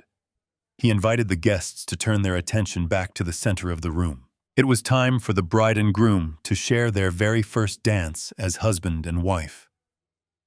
The massive crystal chandeliers suspended from the high ceiling suddenly dimmed, casting the sprawling ballroom into a dramatic romantic twilight. A single brilliant white spotlight cut through the darkness, illuminating the sweetheart table where my son and his new bride were seated. Derek smiled handsomely for the hundreds of cameras pointed directly at him. He stood up with effortless grace, casually buttoning his tailored tuxedo jacket, projecting the flawless image of a wealthy, successful patriarch in the making. He turned toward Natalie, extending his right hand to gently guide his beautiful bride out onto the polished marble dance floor. I sat perfectly still beside Catherine, my breathing slow and measured, watching the final act of their malicious stage play unfold. Natalie beamed under the bright glare of the spotlight. She placed her manicured hand delicately into the waiting palm of my son. She adjusted the heavy cascading layers of her expensive silk tulle skirt with her free hand, preparing to rise with the elegant poise of a high society princess. She engaged her leg muscles and shifted her weight forward to stand. She did not move. Her body remained firmly anchored to the seat. For a brief, confusing second, her flawless smile faltered. She blinked, looking down at her lap, clearly assuming that a heavy fold of her voluminous skirt had somehow become wedged tightly beneath the leg of the chair, or caught awkwardly under the heel of her designer shoe. She let go of the hand Derek was offering and reached down to adjust the excess fabric pooling around her waist. Derek leaned down slightly, his brow furrowing in mild confusion, whispering a hurried question to her. She shook her head quickly, forcing her bright smile back onto her face for the sake of the recording videographers standing just a few feet away. She gripped the sturdy wooden edge of the sweetheart table, with both hands bracing her arms to push herself up forcefully. Natalie pushed her body upward with a sudden, determined heave. The thick velvet cushion did not surrender its grip. The industrial-grade polyurethane adhesive had cured into an unbreakable concrete bond, permanently welding the delicate chantilly lace of her designer gown directly to the upholstery. Because her upper body moved forward, while her lower half remained hopelessly trapped, the sheer force of her momentum caused the heavy mahogany chair to tilt forward precariously on its front legs. She gasped loudly, her eyes widening in sudden, unadulterated panic as she slammed her hands back down onto the table to stop herself from falling over. The heavy chair clattered back onto all four legs with a dull, heavy thud. The flawless facade of the radiant bride instantly shattered. The color completely drained from her carefully contoured face, replaced by a pale, sickly sheen of absolute terror. She was no longer smiling. She twisted her torso frantically, trying to look over her own shoulder to see what was holding her down. Derek grabbed her arm, his voice rising in panicked, hushed demands, completely oblivious to the inescapable chemical snare holding his wife hostage. He yanked her arm, trying to physically pull her up to her feet to avoid causing a humiliating scene in front of their wealthy guests. The spotlight continued to beat down on them mercilessly. 300 elite guests sat in absolute breathless silence, holding their glowing smartphones up to record what was supposed to be a romantic fairy tale moment. Instead, they were watching a bride engage in a frantic, desperate wrestling match with a piece of banquet furniture. Natalie was hyperventilating now. The pressure of the thousands of eyes watching her completely broke her fragile composure. She looked out into the darkness of the ballroom, her terrified gaze locking onto mine for a fraction of a second. I did not offer her a single ounce of sympathy. I simply raised my chin, my expression as cold and unyielding as a stone monument, driven by sheer blind panic and the agonizing embarrassment of the prolonged delay. She planted both of her feet firmly against the polished marble floor.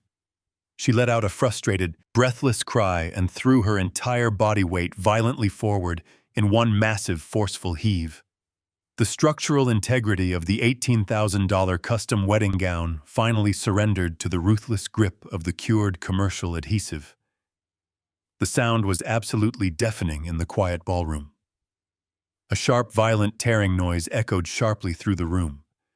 The exquisite imported silk and the hand-stitched lace shredded violently right down the center seam. The fabric gave way, completely ripping forcefully from the middle of her spine all the way down past her thighs. The sudden release of tension sent Natalie pitching wildly forward.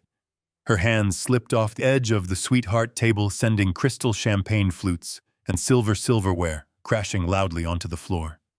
She tumbled over the edge of the raised platform, plunging downward in a chaotic tangle of shredded white silk and broken tulle. She slammed onto the polished marble dance floor with a heavy, painful thud.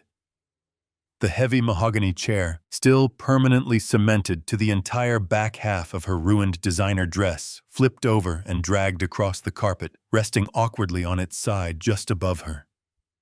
A collective, horrified gasp erupted simultaneously from 300 people. It was a massive wave of pure shock that washed over the entire ballroom. Natalie lay sprawled on the cold floor, completely exposed to the merciless glare of the bright white spotlight. The bottom half of her dress was utterly destroyed, completely sheared away, leaving her lying there in nothing but her sheer minimal undergarments. The exact devastating public humiliation she had so gleefully plotted to inflict upon my disabled, vulnerable wife had just swallowed her entirely. Flashes from hundreds of smartphone cameras illuminated the dark room like lightning strikes in a violent storm. The social elite of the city were actively recording her absolute degradation, capturing every single pathetic, humiliating detail for the entire world to see. Derek stood frozen at the sweetheart table, his mouth hanging open in complete paralyzed shock. He looked down at his new bride, sobbing hysterically on the marble floor, and then he slowly turned his head to look directly at me. He finally understood that the clueless old man he thought he was effortlessly manipulating had just executed a flawless, ruthless demolition of his entire life. The music from the live jazz band sputtered to a discordant, painful halt. I sat perfectly still and felt an incredible surge of fierce, unapologetic satisfaction coursing through my veins.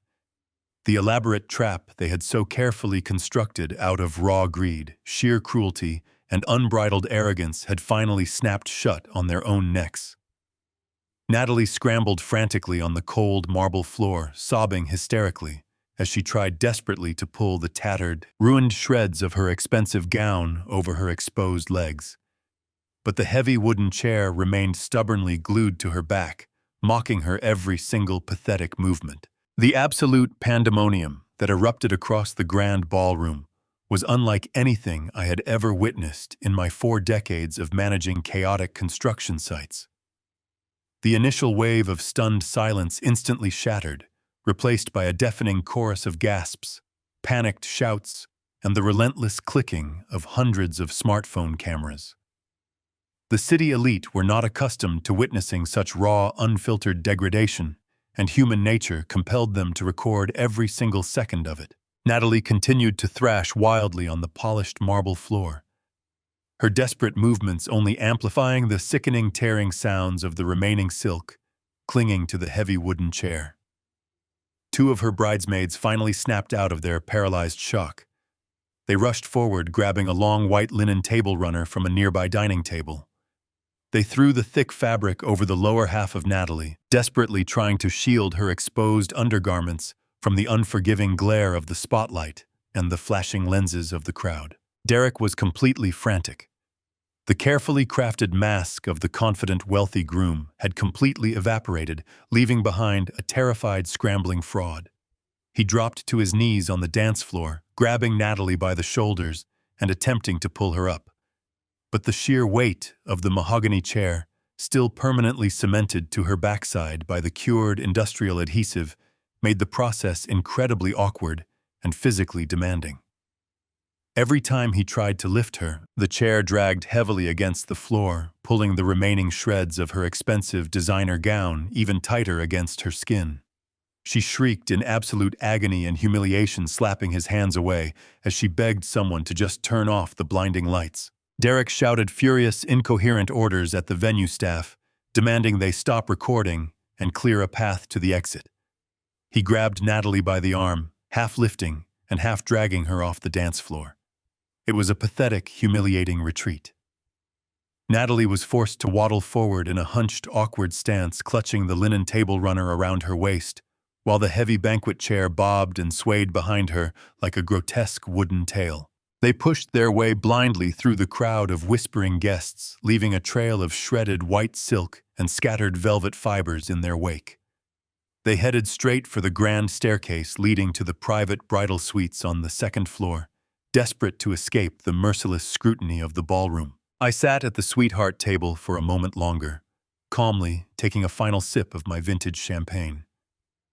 I turned to Catherine, who was sitting perfectly safe and secure in her own seat, her eyes wide with shock at the disastrous spectacle that had just occurred.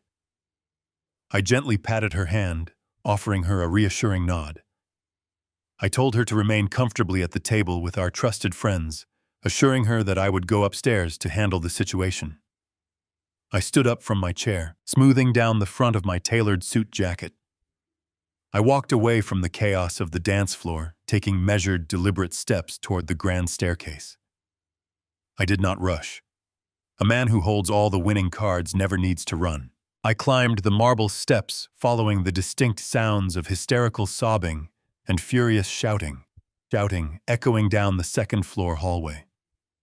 I reached the heavy wooden door of the private bridal suite. It had been left wide open in their frantic rush to hide. I stepped into the doorway and observed the absolute wreckage of their perfect evening. The scene inside the suite was a portrait of total, pathetic despair. Natalie was lying face down on a plush leather sofa, her face buried deeply in a decorative pillow as she wailed uncontrollably. The heavy mahogany chair was sticking straight up into the air above her, an absurd monument to her own spectacular failure. Her mother, who had rushed upstairs right behind them, was standing over her in a state of absolute frenzy. She was holding a pair of sharp floral scissors she had snatched from a decorative arrangement in the hallway. She was desperately hacking away at the thick velvet cushion and the ruined layers of the Vera Wang gown, trying in vain to separate the fabric from the cured polyurethane. But industrial-grade construction adhesive does not yield to simple floral scissors. It binds fibers on a microscopic level, The more she cut, the more the dress simply unraveled, leaving the core of the fabric permanently fused to the wood and velvet. Derek was pacing furiously back and forth across the length of the bridal suite, running his trembling hands through his perfectly styled hair. His breathing was heavy and ragged, his face flushed with a mixture of profound embarrassment and boiling anger. He was searching for an outlet for his rage, someone to blame for the catastrophic destruction of his carefully manufactured public image. He stopped his pacing the exact moment he saw me standing quietly in the doorway. The fear in his eyes was instantly replaced by a desperate, aggressive defensiveness. He needed a scapegoat, and he automatically assumed I was still the clueless, accommodating father he could easily manipulate and intimidate. He stormed across the room, stopping just a few feet away from me. He pointed a shaking finger directly at my chest, his voice rising into a sharp, accusatory shout. "Look what your venue did!" he yelled, his face twisting with manufactured outrage. "Look at what happened to her dress. You picked this place. You paid for these cheap, defective chairs. You completely ruined our wedding. You let this happen to us." He stood there, panting, puffing out his chest, trying to assert his dominance in the room. He expected me to immediately apologize. He expected me to stumble over my words, to offer to sue the catering company, to pull out my checkbook and blindly throw more money at the problem, to make his bride stop crying. He relied on my decades of unconditional paternal support to shield him from the consequences of this disaster. I did not apologize. I did not offer a single word of comfort. I simply looked at his pointing finger, and then I looked directly into his panicked, deceitful eyes. I maintained my absolute silence, allowing his furious accusations to hang empty and hollow in the tense air of the suite. I stepped fully into the room, moving past him with calm, deliberate authority. I reached out and took hold of the heavy wooden door. I pulled it shut. I engaged the thick brass deadbolt. The loud, heavy metallic click of the lock snapping firmly into place echoed sharply through the room. It was a definitive, inescapable sound. I turned around and leaned my back against the locked door, crossing my arms over my chest. I allowed the cold, unforgiving reality of my demeanor to completely fill the space. The effect was absolutely immediate and profound. The heavy click of the lock seemed to instantly suck all the remaining oxygen straight out of the bridal suite. Natalie stopped her hysterical wailing, lifting her tear-stained face from the decorative pillow to stare at me in sudden confusion. Her mother froze mid-motion, the sharp floral scissors halting completely in her trembling hands. Derek dropped his shaking finger, the aggressive posture melting away from his shoulders as he registered the terrifying shift in my body language. The room fell completely dead silent. The silence inside the private bridal suite was absolute and suffocating. No one dared to breathe. I stood with my back firmly pressed against the locked wooden door for a few seconds longer, letting the oppressive weight of my silent authority crush their frantic panic into submission. I pushed myself away from the heavy doorframe and walked slowly toward the center of the lavishly decorated room. I did not raise my voice.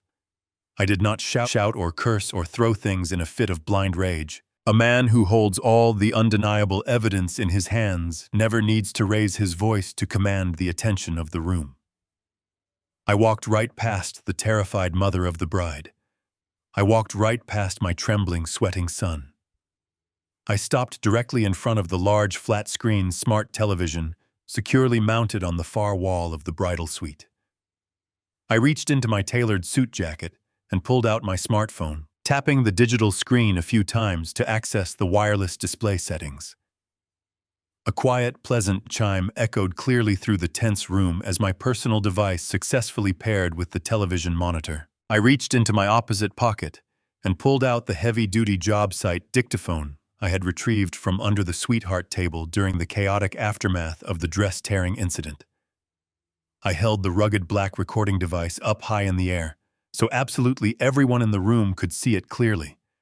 I explained in a low, perfectly even, and dangerously calm tone that I had personally placed this highly sensitive recording equipment directly beneath their designated chairs right before the evening reception officially began.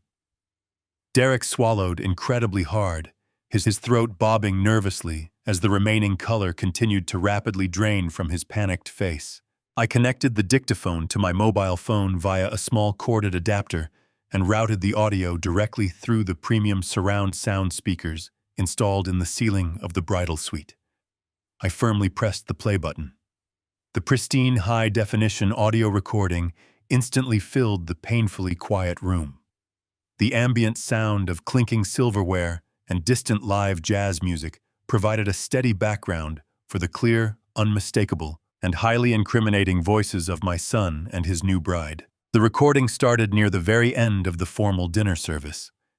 Natalie spoke first, her voice echoing loudly through the speakers, heavily laced with bitter, entitled, and arrogant annoyance. She complained aggressively that she was feeling much too warm and that her custom-fitted corset was entirely too tight against her ribs. And then came the horrifying, malicious words that made her own mother gasp loudly and cover her mouth in absolute visceral shock. "I am so tired of waiting." The recorded voice of Natalie whined loudly for the entire room to hear. "Why has she not stood up to go to the restroom yet?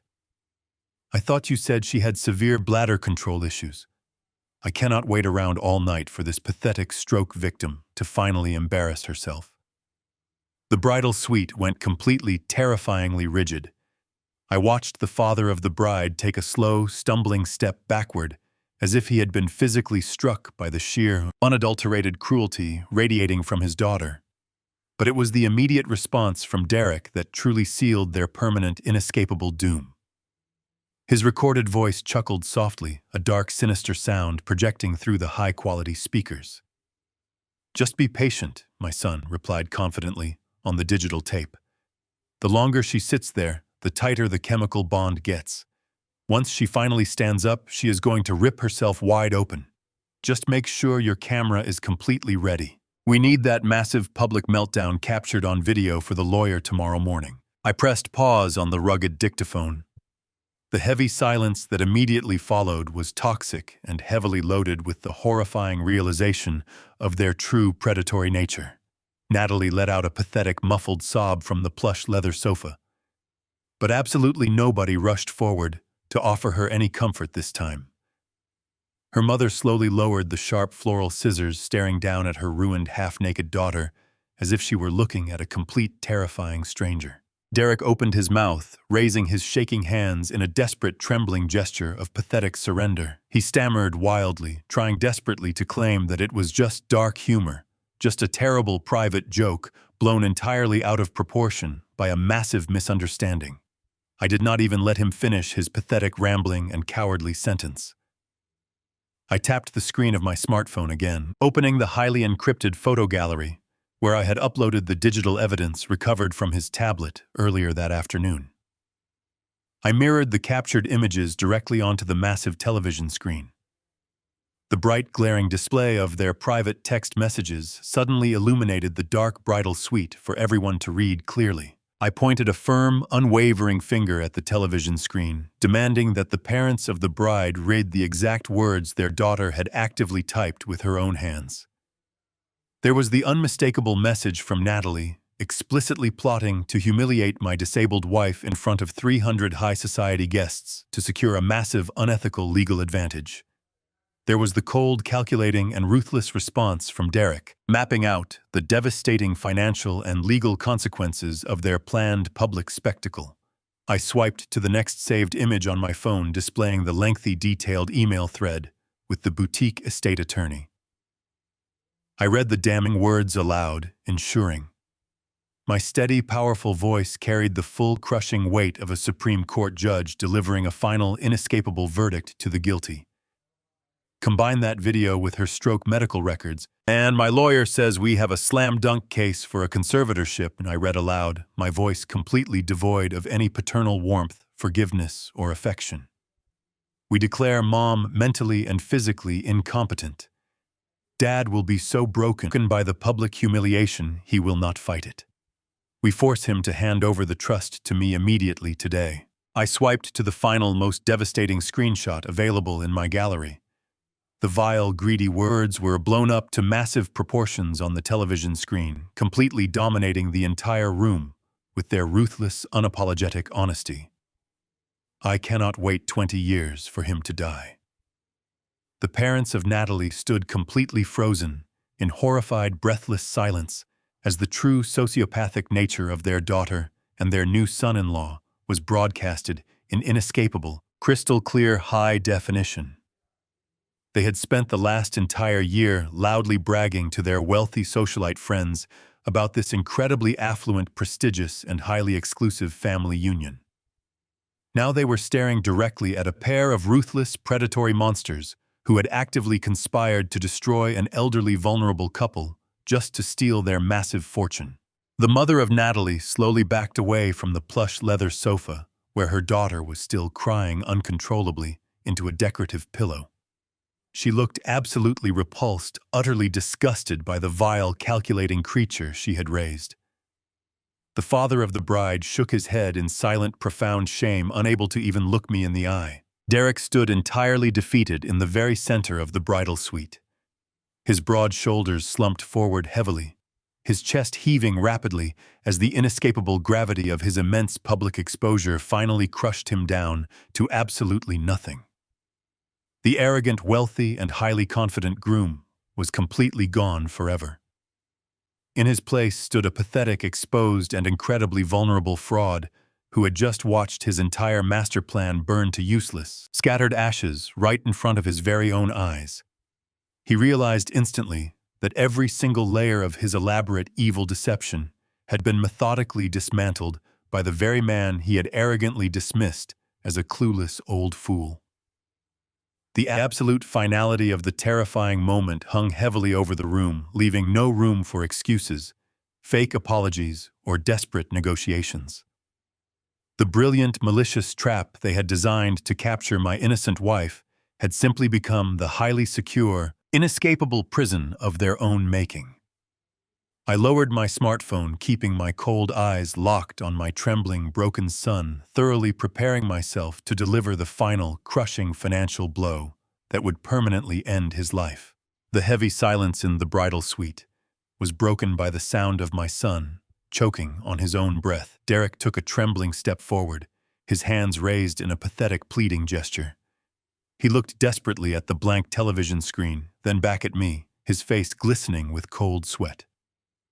"Dad, wait," he stammered, his voice cracking into a high, panicked pitch that I had not heard since he was a little boy caught breaking a window. "You are taking this entirely out of context. Those messages, the things we said about Mom, they were just jokes. It was just dark humor. We were stressed about the wedding planning, and we were just venting our frustrations. We would never actually do something like that to her. We would never actually try to take your money." I watched him desperately trying to construct a new, plausible lie right in front of the very people who had just watched his absolute moral bankruptcy displayed in high definition. It was truly pathetic to witness. I did not raise my voice, but my tone was sharp enough to cut through solid steel. "Do not insult my intelligence, Derek," I said slowly, taking a deliberate step toward him. "You did not just joke about destroying your mother. You actively retained a boutique estate attorney. You illegally acquired her private medical records. You meticulously orchestrated a highly public, deeply humiliating physical trap to manufacture the exact visual evidence your lawyer requested. You built a guillotine, you sharpened the blade, and you placed her neck directly on the block. There is absolutely no context in the universe that justifies what you did today." Derek opened his mouth to argue frantically, shaking his head, but his words died in his throat as I reached into the interior pocket of my tailored suit jacket. I did not pull out another digital device. I pulled out a thick, neatly folded stack of printed documents. I walked over to the marble-topped vanity where Natalie had spent the morning preparing for her fraudulent fairy tale. I slammed the stack of papers down onto the smooth marble surface. The sharp smack made everyone in the room flinch simultaneously. Natalie let out a quiet, terrified whimper from the leather sofa, clutching the stolen white table runner tightly against her chest. I turned back to my son, my eyes blazing with the fierce, protective fury of a man who had spent 4 decades bleeding to build a commercial empire. If you thought your medical conservatorship plot was the only secret I uncovered today, you are vastly underestimating the man who taught you how to read a balance sheet, I stated firmly. While you were busy taking wedding photographs in the garden this afternoon, I was actively auditing your corporate email accounts. I watched the blood drain from the face of my son. He swayed slightly on his feet, his knees visibly buckling under the sudden crushing weight of his exposed financial crimes. He knew exactly what was printed on those papers resting on the vanity. He knew that his incredibly sloppy, arrogant accounting trail had finally caught up with him. I pointed to the stack of documents, ensuring my voice remained loud enough for the parents of the bride to hear every single devastating word. Those papers contained the complete itemized vendor invoices for this lavish $300,000 wedding reception, I announced clearly. And they also contain the fraudulent corporate budgets for a completely fabricated industrial warehouse project on the west side of the city. I watched the father of the bride turn his shocked gaze toward Derek. You did not pay for this wedding with your personal savings, Derek, and your new bride certainly did not pay for it with her imaginary family wealth. You systematically embezzled hundreds of thousands of dollars directly from my commercial operational accounts. You fraudulently mislabeled floral arrangements as heavy-duty landscaping. You expensed a custom designer wedding gown as industrial steel scaffolding. You actively committed massive corporate felony embezzlement to buy the approval of a woman who was eagerly plotting to destroy your own mother. Derek was physically shaking now, his entire body trembling as the catastrophic reality of his situation closed in around him. Dad, please, he begged, his voice dropping into a pathetic, desperate whisper. I can pay it back. I will work overtime. I will give you my entire salary. Just keep this in the family. Do not let the partners find out. I crossed my arms over my chest, looking at him with absolute freezing contempt. There is no salary for you to give me, Derek, I replied coldly. While you were busy putting on your expensive tuxedo, I was on a private phone call with Thomas. The mere mention of my ruthless corporate attorney made Derek physically recoil. He knew perfectly well that Thomas was a legal shark who took absolute pleasure in destroying corporate liabilities. Thomas has spent the last hour executing a complete and total financial lockdown, I informed him.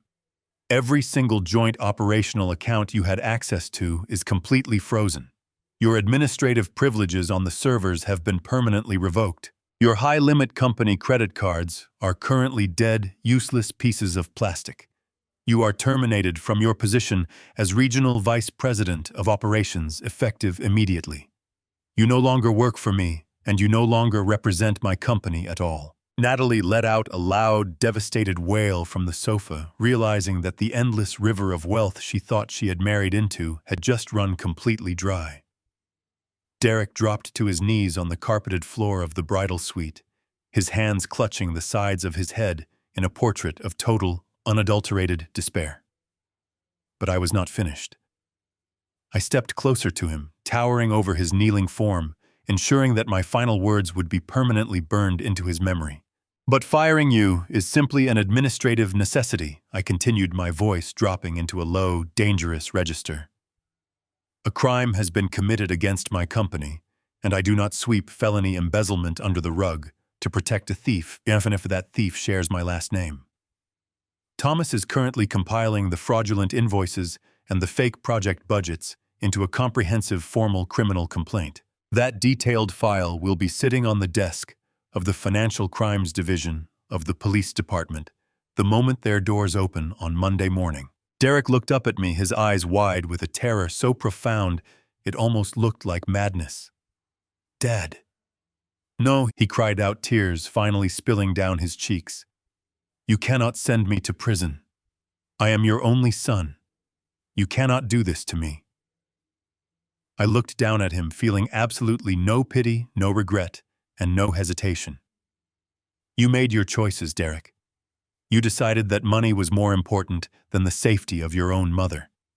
You decided that my lifetime of hard work was just a resource for you to steal. You wanted to play the role of a ruthless predator, but you were nothing more than a sloppy, arrogant amateur. I leaned down slightly, bringing my face closer to his, delivering the final, inescapable verdict that would permanently end his life as he knew it. You wanted to declare someone incompetent to steal a fortune. I asked, my voice echoing through the silent, horrified room. Try doing that with a felony conviction. The weight of my final sentence hung heavily in the air. Derek stared up at me from his knees, his eyes wide with terror. The realization that his master plan had collapsed fractured his facade of arrogance. He reached out with trembling hands, grasping my tailored suit trousers. He begged me with a cracked voice, pleading for his freedom, pleading for the father he spent months plotting to destroy. Dad, please, you cannot do this.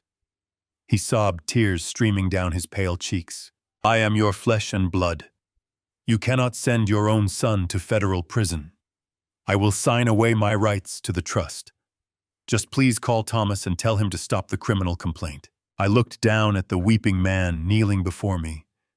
For my entire adult life, I worked tirelessly to provide this boy with every conceivable advantage. I sacrificed my own time, energy, and peace of mind to ensure he would never experience the brutal hardships I faced, building my commercial contracting empire from the dirt up. I gave him the world on a silver platter, and he responded by attempting to construct a legal guillotine for my disabled wife. I searched my heart for a shred of paternal sympathy. I felt nothing. The well of unconditional love was bone dry.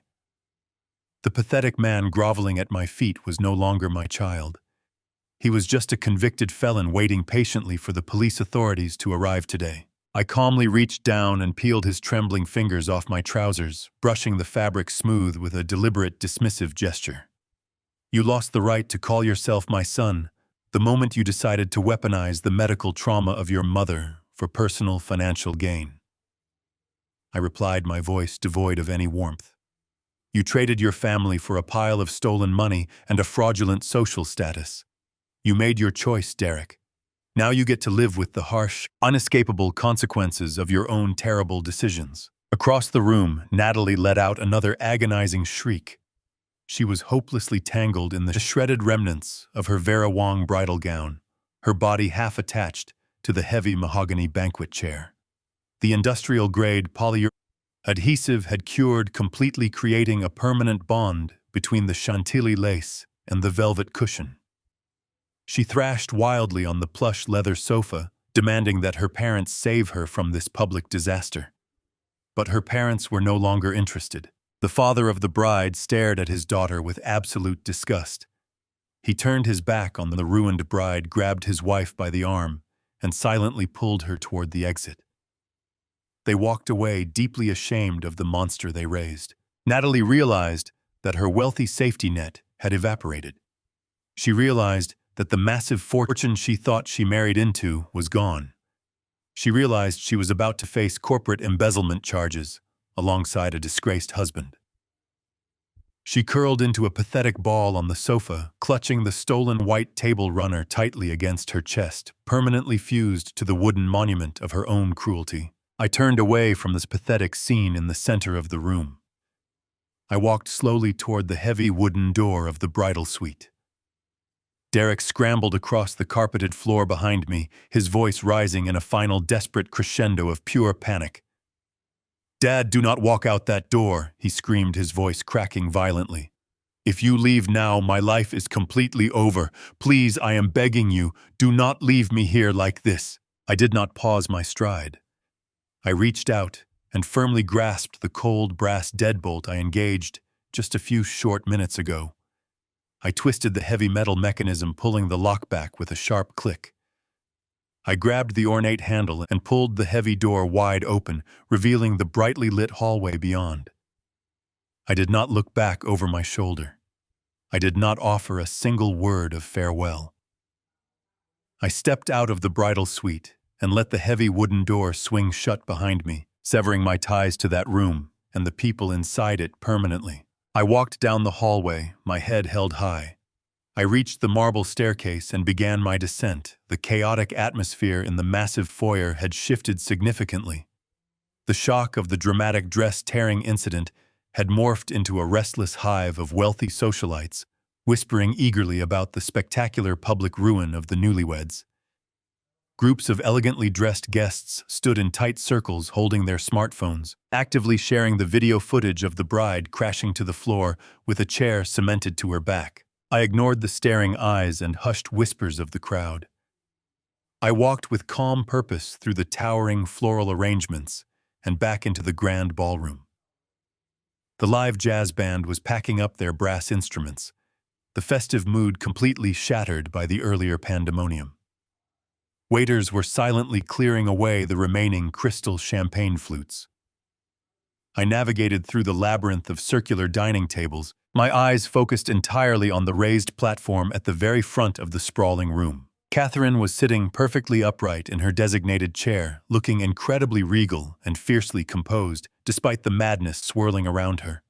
Her beautiful custom silk gown draped flawlessly around her legs, completely untouched by the malicious chemical trap I successfully dismantled. She watched me approach, her kind eyes searching my face for a sign of distress. I reached the table and stopped directly in front of her. I offered her a warm, genuine, and deeply reassuring smile. I unbuttoned my tailored suit jacket and slipped it off my shoulders.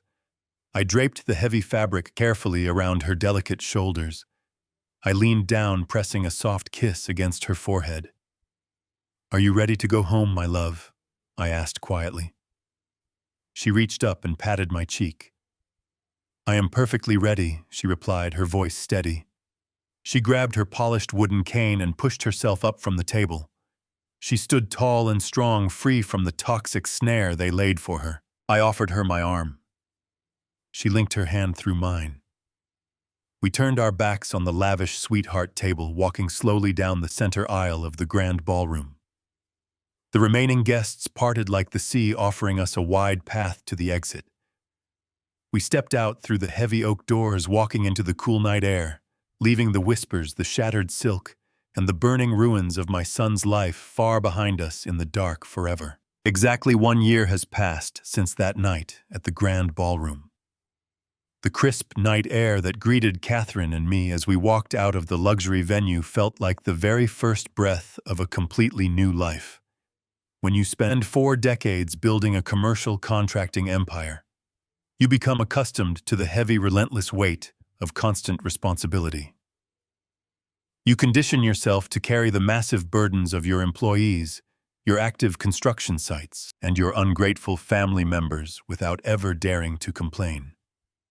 But as the heavy oak doors closed behind us, sealing the disastrous wedding reception away forever, that suffocating weight finally lifted from my tired shoulders. I realized that my profound obligation to protect and provide for my son had officially expired. He was no longer my responsibility. He was simply a hostile adversary who had deeply underestimated his opponent. The following Monday morning, I did exactly what I promised. Thomas, my ruthless corporate attorney, walked straight into the financial crimes division of the local police department and handed over the comprehensive embezzlement file. The authorities moved with terrifying speed. While the detectives began building their airtight criminal case against my son, I initiated a massive strategic shift in my own professional life. For years, I had held on to Langdon commercial contracting because I believed I was building a generational legacy to pass down to Derek. With that toxic illusion permanently shattered, there was absolutely no reason to keep grinding myself down in the demanding world of commercial construction. I quietly put my entire company up for sale. Because the business was highly profitable, fundamentally sound, and completely purged of the financial rot Derek had temporarily introduced, it attracted multiple aggressive buyers within weeks. I eventually sold the corporation to a massive national development conglomerate for a staggering 8-figure profit. I took that influx of liquid capital, combined it with my existing wealth, and completely restructured the Langdon Trust. I ensured that the financial firewall Thomas built around Catherine and me was absolutely impenetrable. While I was busy liquidating my assets and securing a stress-free retirement, Derek was experiencing the brutal, unforgiving reality of the criminal justice system. The formal investigation into his fraudulent warehouse project was swift and devastating. The digital paper trail he left behind was incredibly sloppy, a clear testament to his blinding arrogance. He had genuinely believed that simply hiding behind my forged signature would shield him from all accountability. Instead, it provided the federal prosecutors with a perfect, undeniable timeline of his felony embezzlement. When the authorities presented him with the overwhelming mountain of financial evidence, his expensive defense attorney advised him to take a plea deal. Derek ultimately pleaded guilty to multiple counts of corporate fraud and grand theft. He is currently sitting in a federal holding facility, awaiting his final sentencing hearing next month. The presiding judge has already indicated that he is facing a mandatory minimum sentence of 7 to 10 years in federal prison. There will be no leniency, no wealthy father swooping in to pay his restitution, and no luxurious safety net waiting for him when he finally gets out. He traded a lifetime of guaranteed security and family support for a few months of stolen luxury and the sickening thrill of plotting against his own mother. I is now learning the profound difference between a temporary victory and a permanent, devastating defeat. Natalie did not fare much better in the aftermath of her spectacular public humiliation. The moment she realized that Derek had been completely cut off from the Langdon fortune, her shallow, opportunistic devotion completely evaporated. She filed for a rapid divorce just 3 weeks after the disastrous wedding reception, desperately trying to legally distance herself from his pending criminal charges and his massive financial liabilities.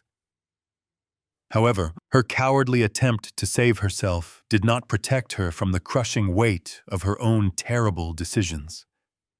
Because the fraudulent funds Derek used to pay for the extravagant wedding were seized and reclaimed by the authorities during the corporate audit, Natalie and her pretentious parents were suddenly held legally responsible for the outstanding vendor balances. She is currently drowning in insurmountable debt, being relentlessly pursued by aggressive collection agencies for the canceled honeymoon packages and the ruined $18,000 designer gown. She lost her social standing, her wealthy lifestyle, and her pristine public image in one single humiliating evening.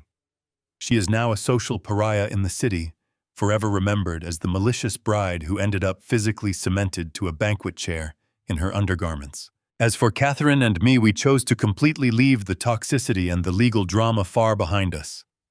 We are currently sitting on the private balcony of a luxury suite aboard a magnificent cruise ship, sailing slowly across the crystal-clear sapphire waters of the Mediterranean Sea.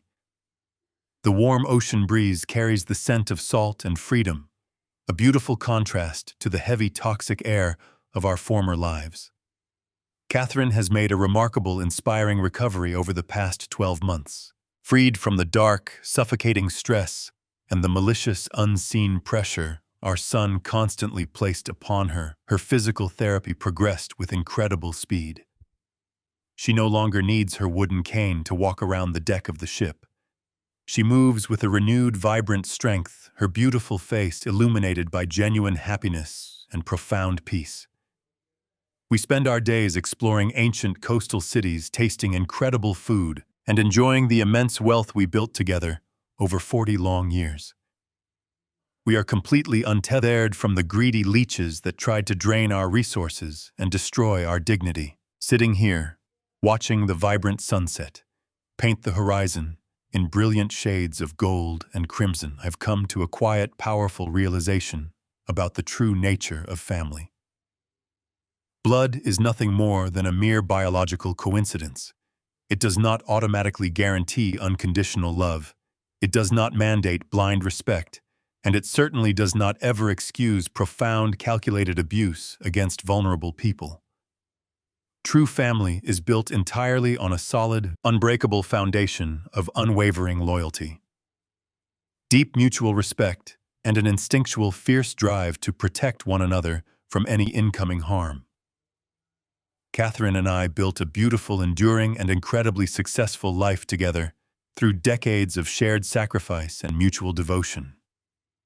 We successfully defended that precious life when it was violently threatened by the very person who should have cherished, honored, and protected it the absolute most. We survived the storm, and now we finally get to enjoy the beautiful, peaceful sunshine. Sometimes the people who share your blood are the ones most willing to bleed you dry.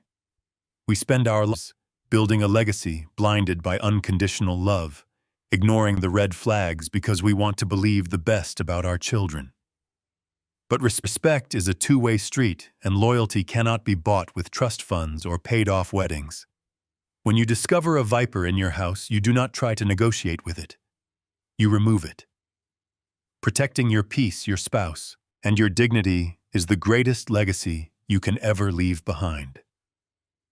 Never apologize for surviving. If this story struck a nerve, hit that like button to let me know I am not alone.